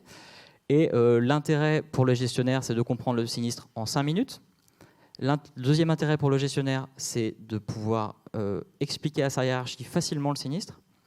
Et après, on a des variantes du visiorapport. On a ce qu'on appelle des visionotes techniques ou des visiodires qu'on utilise dans le cadre d'expertise judiciaire pour convaincre certains experts judiciaires qui peuvent être récalcitrants à des explications à des explications qui peuvent paraître tout à fait logiques quand on les a visuellement. Géraldine, vous voulez réagir? Rémi, sur ces outils un peu nouveaux? Sur ces supports un peu nouveaux Ce serait difficile de les envoyer par les réseaux intranet, ce serait spammé, non, un vidéo-rapport? Alors après, il faudrait pouvoir discuter des process en amont. Mais c'est vrai qu'après, par rapport au type de rapport ou par rapport au type de service que l'expert pourrait nous apporter, enfin pour nous, ça peut être très intéressant pour des typologies de sinistres où en fait on n'a pas forcément besoin d'un déplacement de l'expert et où quelque part on serait gagnant nous en termes de coûts, notre assuré ou client serait gagnant parce que justement ça serait plus rapide et ça irait tout à fait dans le sens de ce qu'on voudrait mettre en place pour une typologie de dossier, quoi. Je dis pas que l'idée c'est de traiter tous les sinistres de cette façon-là. Rémi? Je pense que tout a été dit. Là, c'est vrai qu'on a vu les deux types de sinistres qui nous intéressent. La fréquence. Là, la visio va être adaptée. Et puis là, les sinistres d'intensité qui rejoignent de toute manière. On a besoin d'explications. Et c'est vrai que plus on monte dans les échelons, moins il faut faire. Je passe ceux de mon équipe reconnaissent. Xavier, la compression de notes. Maintenant, on fera que des vidéos et un tableau Excel avec des chiffres. Ça sera plus simple pour faire les provisions. Xavier, si un avocat reçoit un vidéo-rapport, ça peut l'aider à s'approprier rapidement le dossier? Question pas préparée, hein. Non, mais toujours parce que on a quand même une fonction, c'est qu'on fait l'intermédiaire entre ce qui s'est passé dans le cadre de l'instruction et le juge. Et nous avons désormais royalement 10 à 12 minutes, pas plus, pour expliquer au juge notre cas. Une bonne vidéo permet aujourd'hui de donner au juge des informations qu'il prendra avec lui, parce qu'on a besoin de convaincre un juge, et en général, on retient plus souvent une image qu'un très long texte. Je ne vais pas passer la parole à Géraud, on va avancer sur la communication, mais c'est vrai que le support vidéo a de l'avenir dans la gestion de sinistres. Oui. Autre produit que nous développons chez CPA et XI+, c'est ce qu'on appelle des rapports augmentés. Donc toujours dans l'optique de mieux expliquer nos éléments techniques à nos clients, nous avons... Là, à l'écran, vous avez un rapport sur lequel vous devez voir surligner en jaune certains mots. Et ce sont des mots qui sont plus ou moins techniques normalement. Voilà, les surpresseurs et des membranes. Donc là, c'est dans le cadre d'une station d'épuration. Et plutôt que d'expliquer chaque mot et de faire des rapports qui n'en finissent plus, sur ce type de rapport augmenté, on passe la souris sur le mot, comme sur Wikipédia pour ceux qui utilisent. Et puis, on a une définition rapide qui permet de poursuivre la lecture sans se faire des nœuds au cerveau. Sur les solutions actuelles, je suis bien obligé de parler du drone. Donc ça c'est une utilisation qui commence à se généraliser. Donc sur l'exemple que vous avez à l'écran, on est sur un sinistre avec une problématique de combustion à l'intérieur du sol. Donc je vous passe les détails techniques, c'est intéressant, mais on n'a pas forcément le temps. Et donc l'intérêt du drone, c'est qu'on a pu voir, en prenant de la hauteur, la zone avec la combustion dans le sous-sol. Donc on a bien la culture qui doit être du maïs dans ce cas-là, et puis on a toute une zone qui ne pousse pas. parce que il fait trop chaud. Et à l'inverse, j'aurais pu vous mettre la même photo en hiver, où là c'est intéressant, on a tout le sol qui est gelé partout, et on a une zone où il y a du maïs qui commence à repousser, parce que là, pour le coup, il fait tout juste assez chaud pour qu'il puisse pousser. Toujours pour les drones, deuxième exemple sur un drone. Donc là vous voyez le drone, on ne voit pas vraiment le drone, on voit l'ombre du drone. Donc on a un fissuromètre qui a été installé en partie haute du bâtiment. Donc il a certainement dû être installé avec une nacelle. Et au lieu de reprendre une nacelle à chaque fois qu'on veut faire un relevé du fissuromètre, donc peut-être tous les mois, on utilise le drone et ça réduit drastiquement les coûts sur ce genre d'opération. Donc oui, par rapport aux drones, donc on a à la fois des drones en interne chez CPA et XI+, et on a également un partenaire Dronotech, donc qui a un stand là-bas que vous pourrez regarder tout à l'heure. Alors, on a aussi maintenant ce qu'on appelle le scan 3D. Donc là, vous voyez l'appareil, on met un appareil au milieu d'une zone et à l'aide d'une technologie que je ne maîtrise pas, je dois bien l'avouer, il arrive à reconstituer en 3D les bâtiments, le sol, la topographie, voilà. Éventuellement les mouvements de sol ou pas. Hein, les mouvements de sol, les mouvements de bâtiments si jamais on en fait plusieurs fois. Il peut y avoir plein d'utilisations. Mais je sais que chez mes collègues de la construction, ça commence à marcher pas mal. Ouais. Les mesures thermiques, donc pareil, dans la même veine, donc des experts en thermique en parleraient mieux que moi, mais ça se généralise aussi dans l'utilisation, notamment du fait de la réduction des coûts du type d'appareil de mesure. Allez, projetons-nous sur l'avenir de l'expert. On va se projeter d'abord à court et à moyen terme. Alors, court à moyen terme, là, vous avez une illustration d'une imprimante 3D. Moi, j'ai vu un exemple d'utilisation d'imprimante 3D dans le cadre d'une expertise où il fallait trouver une solution pour accrocher des volets, et le maître d'œuvre des travaux réparatoires avait fait un prototype grâce à une imprimante 3D.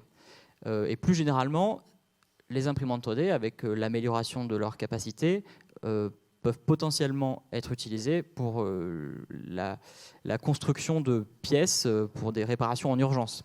C'est essentiellement là-dessus que je vois un intérêt à court et à moyen terme. Ensuite, alors on a tout ce qui est imagerie 360. Donc à l'écran, vous avez divers modèles de caméras 360 grand marché, sur lesquels, toujours dans la perspective d'améliorer la compréhension du sinistre par notre client gestionnaire, on prend déjà quelques photos en 360. Et donc là, j'ai fait un exemple dans la salle de réunion chez CPA. Donc normalement, là c'est un GIF, mais normalement, évidemment, vous pouvez tourner de manière fluide comme vous voulez dans la pièce. Et si on associe ça à la réalité virtuelle, comme vous pouvez voir, il y a un stand là-bas et vous pourrez essayer la réalité virtuelle. Si on associe ça à la réalité virtuelle, on peut littéralement être plongé dans le sinistre. Alors, toujours dans la même veine, la réalité augmentée. Donc, c'est un peu différent de la réalité virtuelle. Donc, la réalité augmentée, en gros, c'est des lunettes qui font une surimpression de données par rapport à votre vue. Là, en l'occurrence, on peut supposer que c'est un ingénieur avec son casque de chantier et tous ses EPI. Et ce qu'on peut imaginer, c'est qu'associé au BIM, dont on a parlé lors de la première table ronde, on pourra avoir des choses très intéressantes en termes d'expertise, notamment pour une compréhension rapide de la constitution du bâtiment et peut-être même pour trouver les causes des différents désordres, qu'ils soient structurels ou autres. Alors, sur des perspectives à long terme, très long terme. Donc moi, mon rêve, c'est de pouvoir arriver en expertise comme ça. Donc j'espère à l'échelle de quelques années pouvoir m'acheter mon propre jetpack. Par contre, là où j'ai peur, c'est de me faire remplacer par un robot, voire 2 robots en l'occurrence, qui seraient certainement beaucoup plus perfectionnés que moi. Mais tout n'est pas perdu, puisque là, vous avez peut-être reconnu une affiche du film Minority Report, dans lequel les crimes sont devinés avant qu'ils ne surviennent. Et ben, dans la même veine, on pourrait imaginer qu'on anticipe la survenance de sinistres et que les experts soient là pour empêcher les sinistres et non pour simplement les constater. Merci beaucoup, voilà. Pierre. Super, ouais, très bien. Bonne projection. Merci beaucoup. Merci. Alors, on a parlé, enfin, ce qui est intéressant, c'est qu'on voit qu'aujourd'hui, avec les outils du digital, on peut capter et traiter beaucoup d'informations. Est-ce que c'est utile si on est, je dirais, si le sinistre demain dérape, ou on a besoin d'un avocat? Xavier? On va déjà faire en sorte qu'on n'ait pas besoin d'un avocat. Et c'est un peu tout l'objet peut-être des données aujourd'hui que l'on a, parce qu'on a vu l'année dernière, la cybersécurité. Là, on parlait après de l'acquisition des données et autres. Mais finalement, après ces données, on le voit, ce sont des faits. Donc vous avez une carte et autres. La question qu'on peut se poser aujourd'hui, c'est que finalement, ces faits, quelle valeur ont-ils? On va prendre un sinistre, et je trouve que c'était assez amusant, c'est une anecdote, je ne pensais pas la raconter, mais actuellement se déroule une opération de mise en route d'un équipement industriel, et mes clients étaient assez inquiets sur le sort final de cette opération, et je leur ai dit le meilleur moyen de déterminer ce qui se passera, c'est qu'on va mettre ensemble un protocole dans lequel on va barder à peu près toutes les installations de capteurs divers et variés, et pour s'assurer qu'il n'y ait pas de difficulté, on va prendre des protocoles, on va regarder, bref, voilà. Les bardeurs, les capteurs sont là, tout est bardé, enregistré, on a vérifié. On lance la machine, sa partie sur la machine a été démarrée à 14h, et à 15h30, j'ai eu droit à une photo, c'est là, où la machine est pliée en 12, et autres. Alors, l'intérêt de ça, c'est quoi? Et c'est un peu, alors, je disais, j'avais une première image sur la décennale de dire les données, aujourd'hui on en parle beaucoup comme ça, mais c'était plutôt de se dire finalement, toutes ces données qu'on est en train de capter, ou qu'on va capter, ou qu'on va avoir, mon Dieu, qu'est-ce qu'on va en faire après? Certes, on va pouvoir investiguer, mais est-ce qu'il n'y a pas un moyen, finalement, de s'en servir immédiatement tout de suite? Et ça, pour ces données-là, aujourd'hui, on a une chance, finalement, c'est que depuis 2016, l'ordonnance de 2016 qui est venue modifier le Code civil, on a la possibilité de faire ce qu'on appelle un contrat de preuve. Et un contrat de preuve, c'est quoi? C'est de dire, alors c'est contractuel, ça a quelques limites, mais c'est de dire, finalement, on va imaginer... Donc je reprends mon exemple là, j'ai avec mon assuré qui a un dégât des eaux, et avant même qu'il y ait un dégât des eaux, on s'est dit, tiens, comme je vais avoir un dégât des eaux, je vais avoir un compteur à eau, je vais regarder ce qu'il en est, je vais pouvoir faire des mesures d'hygrométrie dans les murs et autres, et je vais considérer que si demain j'ai un sinistre, bien sûr le sinistre va être tracé. Mais comme en plus, je vais avoir toute la cinétique du sinistre, je vais pouvoir regarder dans les minutes qui ont suivi la raison pour laquelle il y a eu un sinistre. Je vais pouvoir déterminer qu'il y a une fuite d'eau parce que mon débit va augmenter. Peut-être que j'ai une hygrométrie et je vais pouvoir déterminer que c'est vraiment une fuite d'eau et pas autre chose parce que par ailleurs, j'aurais capté le tuyau qui amène à la salle de bain, etc., etc. Une fois que j'ai tout ça, je peux prendre ces données et demander ensuite à mon assureur de m'indemniser sur ce point-là. Mais je peux aussi, et c'est le problème des assureurs, avoir aussi la question de l'exercice d'un recours, ce qui souvent vient se confronter un petit peu à l'indemnisation rapide de l'assuré, ou du moins, si ce n'est pas une indemnisation rapide, en tous les cas, une indemnité dans des délais prévisibles, parce que je pense que plus que l'urgence, ce que veut l'assuré, c'est de la prévisibilité. Et donc, je suis l'assureur avec un service client à rendre, mais dans l'obligation, ne serait-ce qu'économique, d'exercer un recours. Et je sais que ce recours, comment ça va se passer dans la meilleure des hypothèses? Je vais faire une expertise entre experts d'assurance. Mais malheureusement, il peut arriver qu'on aille en expertise judiciaire. Qu'est-ce qu'on va en expertise judiciaire? Souvent, qu'est-ce qui fait le coup? C'est qu'on va avoir des données éparses. Les premières choses qu'on va faire en expertise judiciaire, surtout quand vous avez des avocats aussi en kikinant que nous, c'est qu'on va dire, mais monsieur l'expert, quelles sont les données que vous avez prises? Est-ce que les données sont vraisemblables? Est-ce que l'horloge de tel ou tel est réglée? Bref, on va passer 8 mois, ne serait-ce qu'à prendre la donnée et à se poser la question de savoir si la donnée qu'on va exploiter, c'est une bonne donnée ou pas. Et on traîne, et on traîne, et on traîne. Aujourd'hui, avec des instruments qui permettent d'horodater chacune des données, de pouvoir déterminer qu'elle n'a pas été corrompue, de l'avoir mis ou pas sous une forme de blockchain, de pouvoir déterminer cela. Donc j'ai la certitude que l'intégrité technique de la donnée est là. Finalement, je peux aussi donner que cette intégrité technique, je vais en faire une intégrité juridique. Je vais faire par mon contrat de preuve, dans le contrat que j'aurais fait, même à l'avance, j'aurais pu dire, eh bien écoutez, nous allons considérer, dans une opération de construction d'immeubles, que toutes les données qui vont être recueillies par la GTC, le SCADA, etc., vaudront entre nous preuve. Je suis maître d'ouvrage, je fais construire par un constructeur un immeuble, et cet immeuble va être bardé de capteurs. Je conviens, dès le départ, que tous ces capteurs, que j'aurais mis selon des normes, Les données qu'ils seront, entre nous, vont faire preuve. Et je vais demander ensuite au constructeur de dire chacun des sous-traitants avec lesquels vous allez construire, vous allez insérer cette clause. Et je vous demande éventuellement également de la mettre par rapport à vos assureurs. On va voir donc une collectivité, une communauté, où on aura partagé de la donnée, parce qu'elle aura été tracée, on espère, et de pouvoir dire, eh bien, cette donnée, elle vaut preuve. Ça, c'est le premier temps. Et une fois que j'ai cette donnée qui vaut preuve, je peux passer à une deuxième opération. Finalement, on a eu une mission qui nous a été confiée, alors bon, c'est pas là, c'était sur du préjudice corporel. Dans le préjudice corporel, c'est toujours un peu difficile, puisque la personne est victime, et si elle est victime, elle est souvent victime en plus parce qu'elle s'est blessée chez moi. Je suis une galerie commerciale, et la personne venait trouver, entre guillemets, un moment de plaisir et d'accueil dans ma galerie commerciale, dans mon magasin. Elle est arrivée, elle a glissé, elle a buté, et elle ressort blessée. C'est déjà une première agression. Mais la deuxième agression, c'est que derrière, je vais avoir un temps d'indemnisation qui va être excessivement long. Donc, je passe d'un statut de client à celui de victime, et finalement de victime au fur et à mesure, peut-être entre guillemets d'escroc. Vous n'êtes pas si blessé que ça. Et donc, on avait essayé de chercher comment faire pour donner de la prévisibilité, de la rapidité, et surtout aussi dans la prévisibilité, le temps mais la réponse. Combien de dossiers techniques et autres, finalement, en fonction de l'expert qui sera là, un jour ce sera blanc, mais ce sera peut-être noir. Et ça, on le peut faire aussi avec les données, parce que la prédictivité, c'est qu'on a toutes les données aujourd'hui statistiques des tribunaux, etc. Ça, c'est une chose.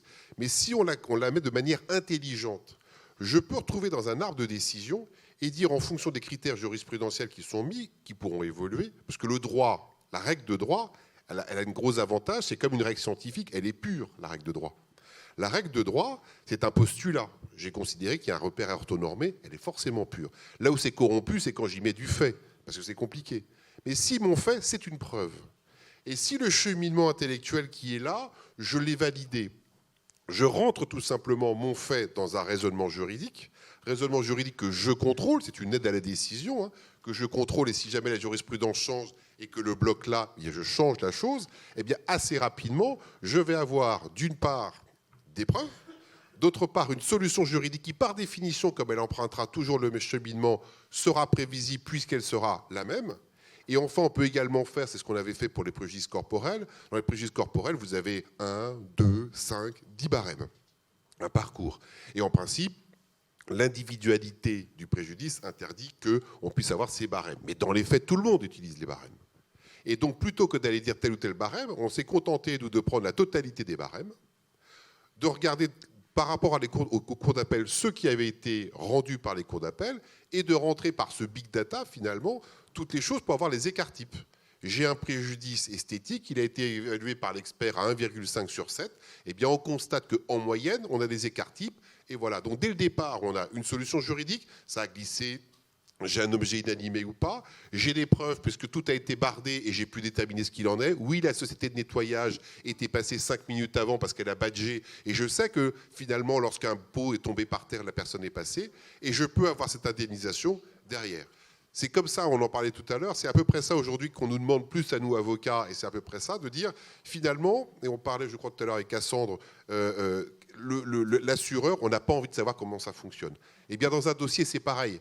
Personne n'a envie de savoir ce que c'est que la règle de droit. Ce n'est pas le sujet de l'assureur, c'est encore moins le sujet de la victime, de ce que savoir la règle de droit. Ce qu'on veut savoir, c'est par rapport à une situation donnée, quelle est la solution. Voilà aujourd'hui ce que le big data peut faire, voilà aujourd'hui ce que le contrat de preuve peut faire, et qui permet ensuite, par un certain nombre de choses, de maîtriser tout ça. Et c'est le dernier point, parce qu'il y a toujours la risque en disant, oui, mais si j'ai de l'intelligence artificielle, moi, je ne viens plus. Eh bien, c'est tout le contraire qu'il faut faire. Aujourd'hui, on a tendance à déléguer, c'est-à-dire que je n'ai pas envie de le faire, c'est de la faible valeur ajoutée, donc je délègue à un ordinateur. Ce n'est pas ça qu'il faut faire.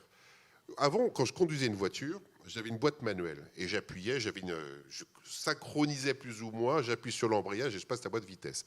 Et puis un jour, on a une boîte automatique. Aujourd'hui, personne n'a la crainte de dire que la boîte automatique fonctionne. Tous ces logiciels-là qui permettent de faire la même chose, c'est ça qu'il faut avoir. C'est-à-dire qu'on va avoir l'intelligence du chemin, l'intelligence de la rédaction de la réponse, mais les étapes vont s'enchaîner sans que j'ai besoin d'intervenir parce que je l'aurais paramétré dès le départ et s'il faut, je le reparamétrerai.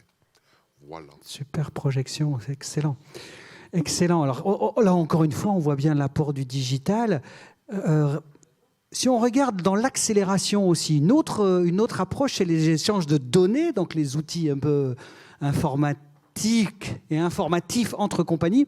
Il y a, dans le dommage aux biens, il y a le projet qui est à l'étude de Synapse et qui est déjà un peu en test opérationnel chez un assureur. J'aimerais qu'on parle de l'ICRAC, un peu de la jeunesse, et puis on regardera une vidéo, tout ce que vous avez toujours voulu savoir sur l'ICRAC en 1 minute 15, et on passera aux aspects humains en conclusion avec Nicole. Rémi, l'ICRAC, la genèse, ça vient de où, de quoi ? D'une vraie volonté des assureurs qui ont voulu un peu automatiser les échanges entre eux. J'ai 0 minute pour parler, j'ai vu. Je la dénonce, elle est derrière. J'ai 0 minute pour parler. Non, en fait, une vraie volonté des assureurs dans le cadre de la Convention de règlement de l'assurance construction, c'est l'origine même de partager entre assureurs, à travers notamment l'expert, qui est vraiment le pilier, l'expert commun, automatiser un peu plus les données. Alors si on regarde dans le rétroviseur, tu vas me dire, oui, mais quand je regarde les mises à jour de la Convention CRAC, 2014, vous l'avez mis à jour, vous avez laissé le Telex et le fax. Il a fallu attendre 2016 pour supprimer le Telex. Et là, en 2019, vous passez au courriel.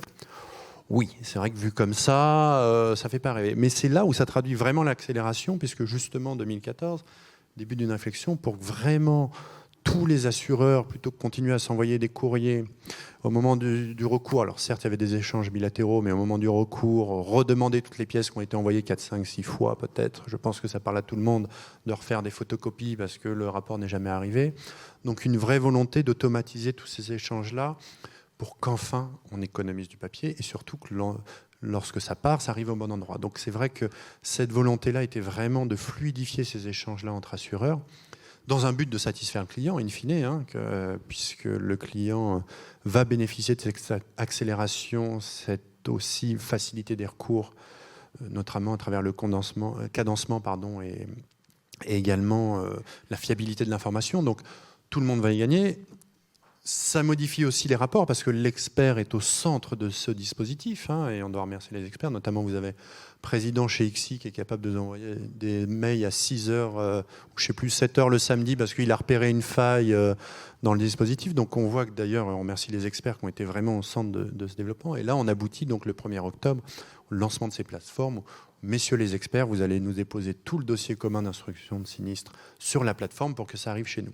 Et au-delà de ce dispositif qui permettra de présenter le recours aussi et les facilités, on a quand même ce qu'on évoque, l'échange de données, tant dans l'intérêt des assureurs, mais également de la profession. Et là, je pense au rôle de l'agence qualité construction qui va avoir plus de données justement pour faire du retour d'expérience. Et peut-être qu'on détectera plus tôt certains sujets qui ont été abordés ce matin pour prendre des mesures de prévention. Je n'ai pas tenu les 0 minutes, mais j'essaie d'être bref. Nicole, on peut regarder la vidéo, peut-être 1 minute 15, tout ce que vous avez toujours voulu savoir sur l'ICRAC, sachant que pour le dommage, il y a Synapse qui est à l'étude. La convention CRAC date de 1983 et a fait suite à la loi Spinetta. L'objectif des travaux et de la réflexion a été de permettre la digitalisation et la dématérialisation des échanges de données et des différents documents qui sont contenus dans le dossier commun d'instruction ou DCI et qui permettent de communiquer entre assureurs et experts. Le résultat sera la mise en place d'une plateforme en ligne avec un extranet qui pourra permettre à tous d'accéder aux différentes données. Ainsi, la plateforme permettra de pouvoir accéder aux documents en temps réel et permettra de savoir si les documents existent ou non facilement et de les retrouver en cas de besoin. Cette plateforme va ainsi favoriser le développement des mesures de prévention des risques et permettre la réduction de la sinistralité. L'objectif, en déposant tous les documents habituels constituant le DCI, le rapport d'expertise, les notes d'honoraires, etc., l'expert permet à chaque assureur impliqué dans la gestion du dossier d'accéder aux informations. Les documents déposés sur la plateforme sont-ils soumis à une contrainte de poids ? Alors oui, ils sont soumis à une contrainte de poids. On en a débattu pendant nos groupes de travail et on s'est mis d'accord pour limiter le poids des documents PDF à 10 mégaoctets par document. On dépose tous les documents puisqu'il est prévu qu'un éventuel retour en dessous du seuil de TM permette aux assureurs cédés de récupérer les flux qui les concernent. Ce sont les experts qui déposent les documents, c'est l'expert DO qui maîtrise les flux de données. On peut le résumer assez simplement finalement, c'est mettre en commun entre tous les acteurs impliqués dans la gestion d'un dossier dommage-ouvrage, tous les éléments permettant de prendre en charge ces sinistres relevant de la convention de règlement de l'assurance construction. François-Xavier disait tout à l'heure, la technologie est là. Au fond, c'est l'humain qui a aussi à se transformer. Nicole. Alors, c'était passionnant de vous écouter tous. Moi, je dirais qu'on est actuellement à une période charnière, que tout le monde sait, a conscience qu'il doit se transformer, aller quelque part, mais peu de gens, je dirais même personne ne sait où aller. Donc en fait, l'enjeu, c'est la survie, et je pense que ceux qui survivront sont ceux qui seront alignés entre la pensée et les actes, pour reprendre ce que disait Cassandre tout à l'heure. Et donc je pense que la question de la raison d'être, c'est une question qui est intéressante, parce que la raison d'être, de manière un tout petit peu technique, c'est quelque chose qui ne change pas. Vous pouvez avoir une raison d'être et une mission, quand vous êtes une entreprise, une mission qui évolue avec le temps. La mission, elle est itérative. La raison d'être, elle est immuable. En revanche, il y a, s'agissant des assureurs, un rôle de protection qui est universel. Donc comment les uns vont se distinguer par rapport aux autres? Comment les assureurs vont survivre à l'immersion fatale et brutale des GAFA et d'autres outsiders? On voit actuellement dans le monde de l'assurance de personnes, par exemple, les tumultes que provoque Alan, entre guillemets, avec son lobbying pour organiser, en tous les cas, permettre, favoriser la résiliation rapide en fait, des contrats d'assurance. Et on voit bien que des gros acteurs sont perturbés par tout ça. Moi, je pense qu'il va y avoir de plus en plus de tensions technologiques, il va y avoir de plus en plus de tensions réglementaires, il va y avoir de plus en plus de tensions financières, l'intermédiation va changer. Moi, je crois que, on parlait tout à l'heure de la blockchain, moi je pense qu'on n'est pas au bout de nos peines. Moi, je connais des gens qui travaillent sur le sujet, qui me racontent des choses extraordinaires, j'y comprends rien, je sais que ça continue d'avancer. Donc ce qui est certain, c'est qu'il va y avoir une co-responsabilité dans l'entreprise, c'est-à-dire une responsabilité collective de tous. Les dirigeants devront avoir du courage, ils devront faire des choix, ils devront avoir une vision, ils devront avoir des dialogues rugueux en entreprise pour arbitrer les choix et s'y tenir. Ensuite, ils devront décider en cohérence le mode de système, le système de commandement et de contrôle qu'ils ont envie de mettre en place, parce que la question de la confiance, elle est centrale. Si le client est au cœur, comment est-ce que l'ensemble des collaborateurs s'articule autour du client? Comment est-ce que la confiance irrigue l'écosystème pour que chacun fasse son travail du mieux qu'il pourra avec toute son intelligence? Donc il va falloir aller capter l'intelligence du travail. Comment est-ce qu'on s'organise? Comment est-ce qu'on fait? Ce ne sont pas que des mots, ce sont vraiment des décisions.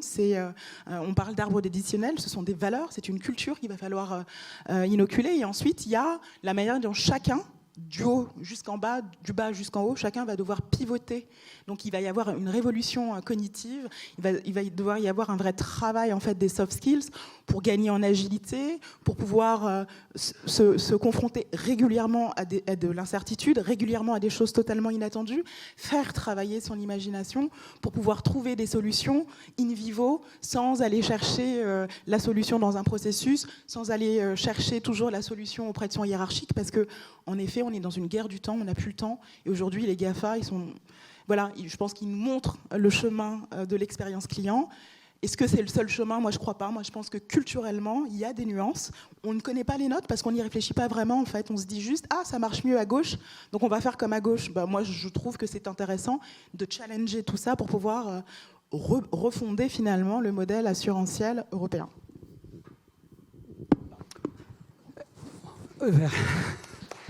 Bel avenir. Peut-être un rapide tour. Au fond, est-ce que une conférence ou une après-midi comme celle-là peut contribuer à préparer les femmes et les hommes de l'indemnisation au projet de transformation?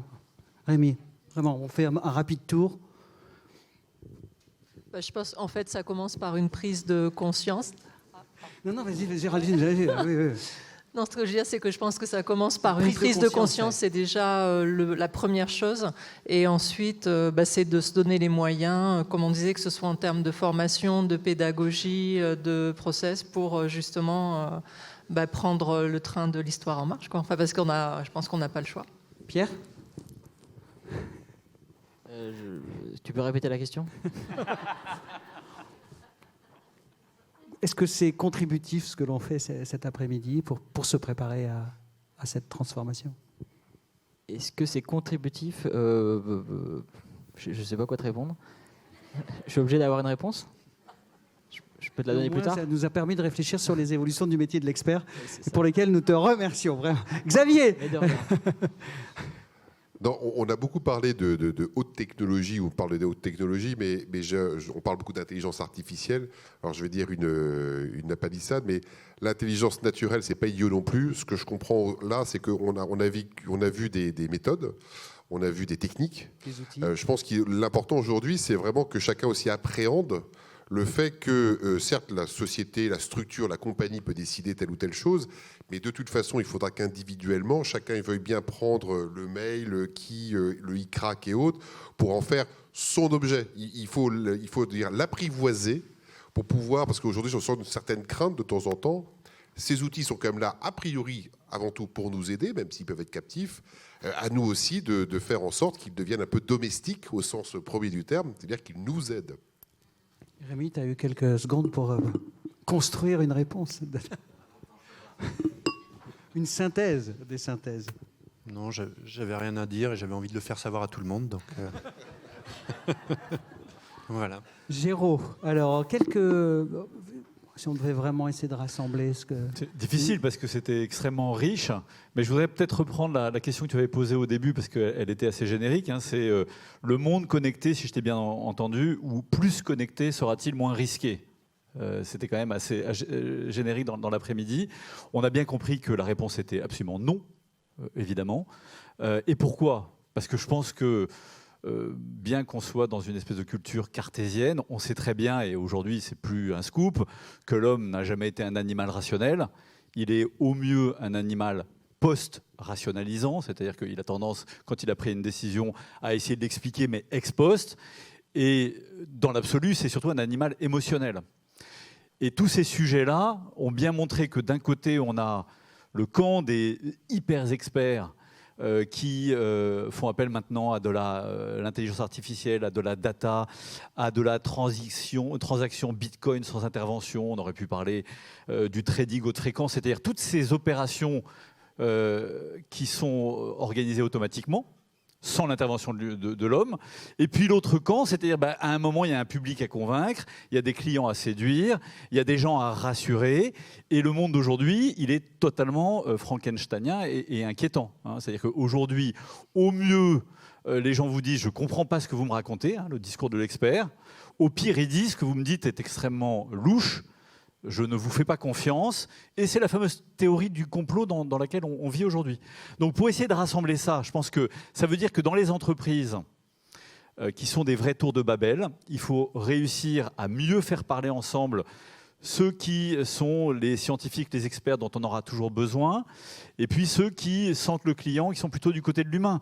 Et c'est encore plus vrai dans la gestion des sinistres. Dans une crise, on aura encore plus besoin de processus, d'anticipation, et dans mon métier à moi, de plan de continuité d'activité, de manuel de crise, de cartographie des risques, de cartographie des publics, de tous ces sujets-là.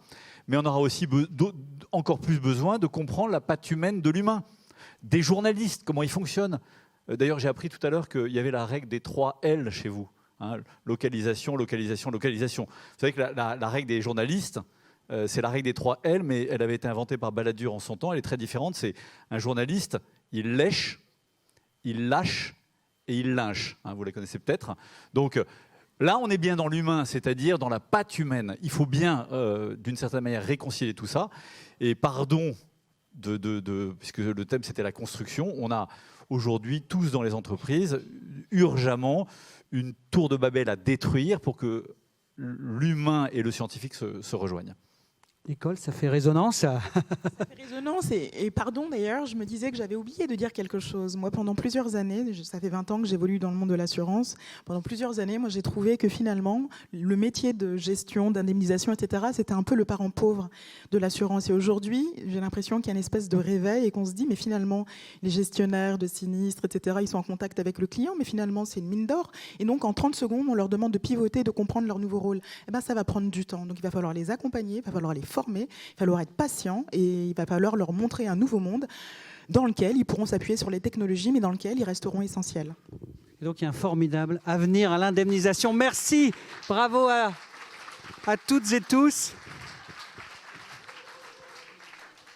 Pour la formation, vous avez une petite signature, si vous souhaitez bien sûr que l'on vous adresse une attestation de formation. Nous vous proposons de nous retrouver dans le cocktail qui se situe dans le jardin. On va être très agréablement installé pour profiter encore. Juste un mot pour terminer. Modestement, nous avons imaginé que ces 2 tables rondes 2018-2019 puissent, au fond, amener une modeste contribution. C'était, je pense, le côté contributif à nos réflexions et à nos chantiers, ce qui se passe chez vous, dans vos équipes, et notamment au cœur de l'indemnisation, ce qui se passe chez nous, ce qui se passe chez nos partenaires avocats. Donc cette transformation-là, si ces 2 réunions ont pu apporter une vraie valeur ajoutée pour chacune et chacun d'entre vous, modestement, on pourra dire que nous avons atteint nos objectifs. Et ce qui est important, et côté ICSI, c'est de notre côté d'avoir pris conscience que nous sommes aussi une entreprise avec donc ses responsabilités et qu'il nous faudra encore plus les prendre et s'engager, peut-être sur la dimension sociétale ou environnementale ou écologique. Le digital est par exemple extrêmement consommateur d'énergie et producteur de déchets. Voilà des sujets sur lesquels chacune et chacun d'entre nous, bien effectivement, doit méditer, et puis chaque entreprise peut-être s'engager. ICSI s'engagera. Merci beaucoup pour votre attention. L'ensemble de ces documents vidéo seront disponibles. Rendez-vous dans les jardins pour un temps d'échange autour d'une coupe de champagne. Bravo. Bravo et merci. Merci beaucoup.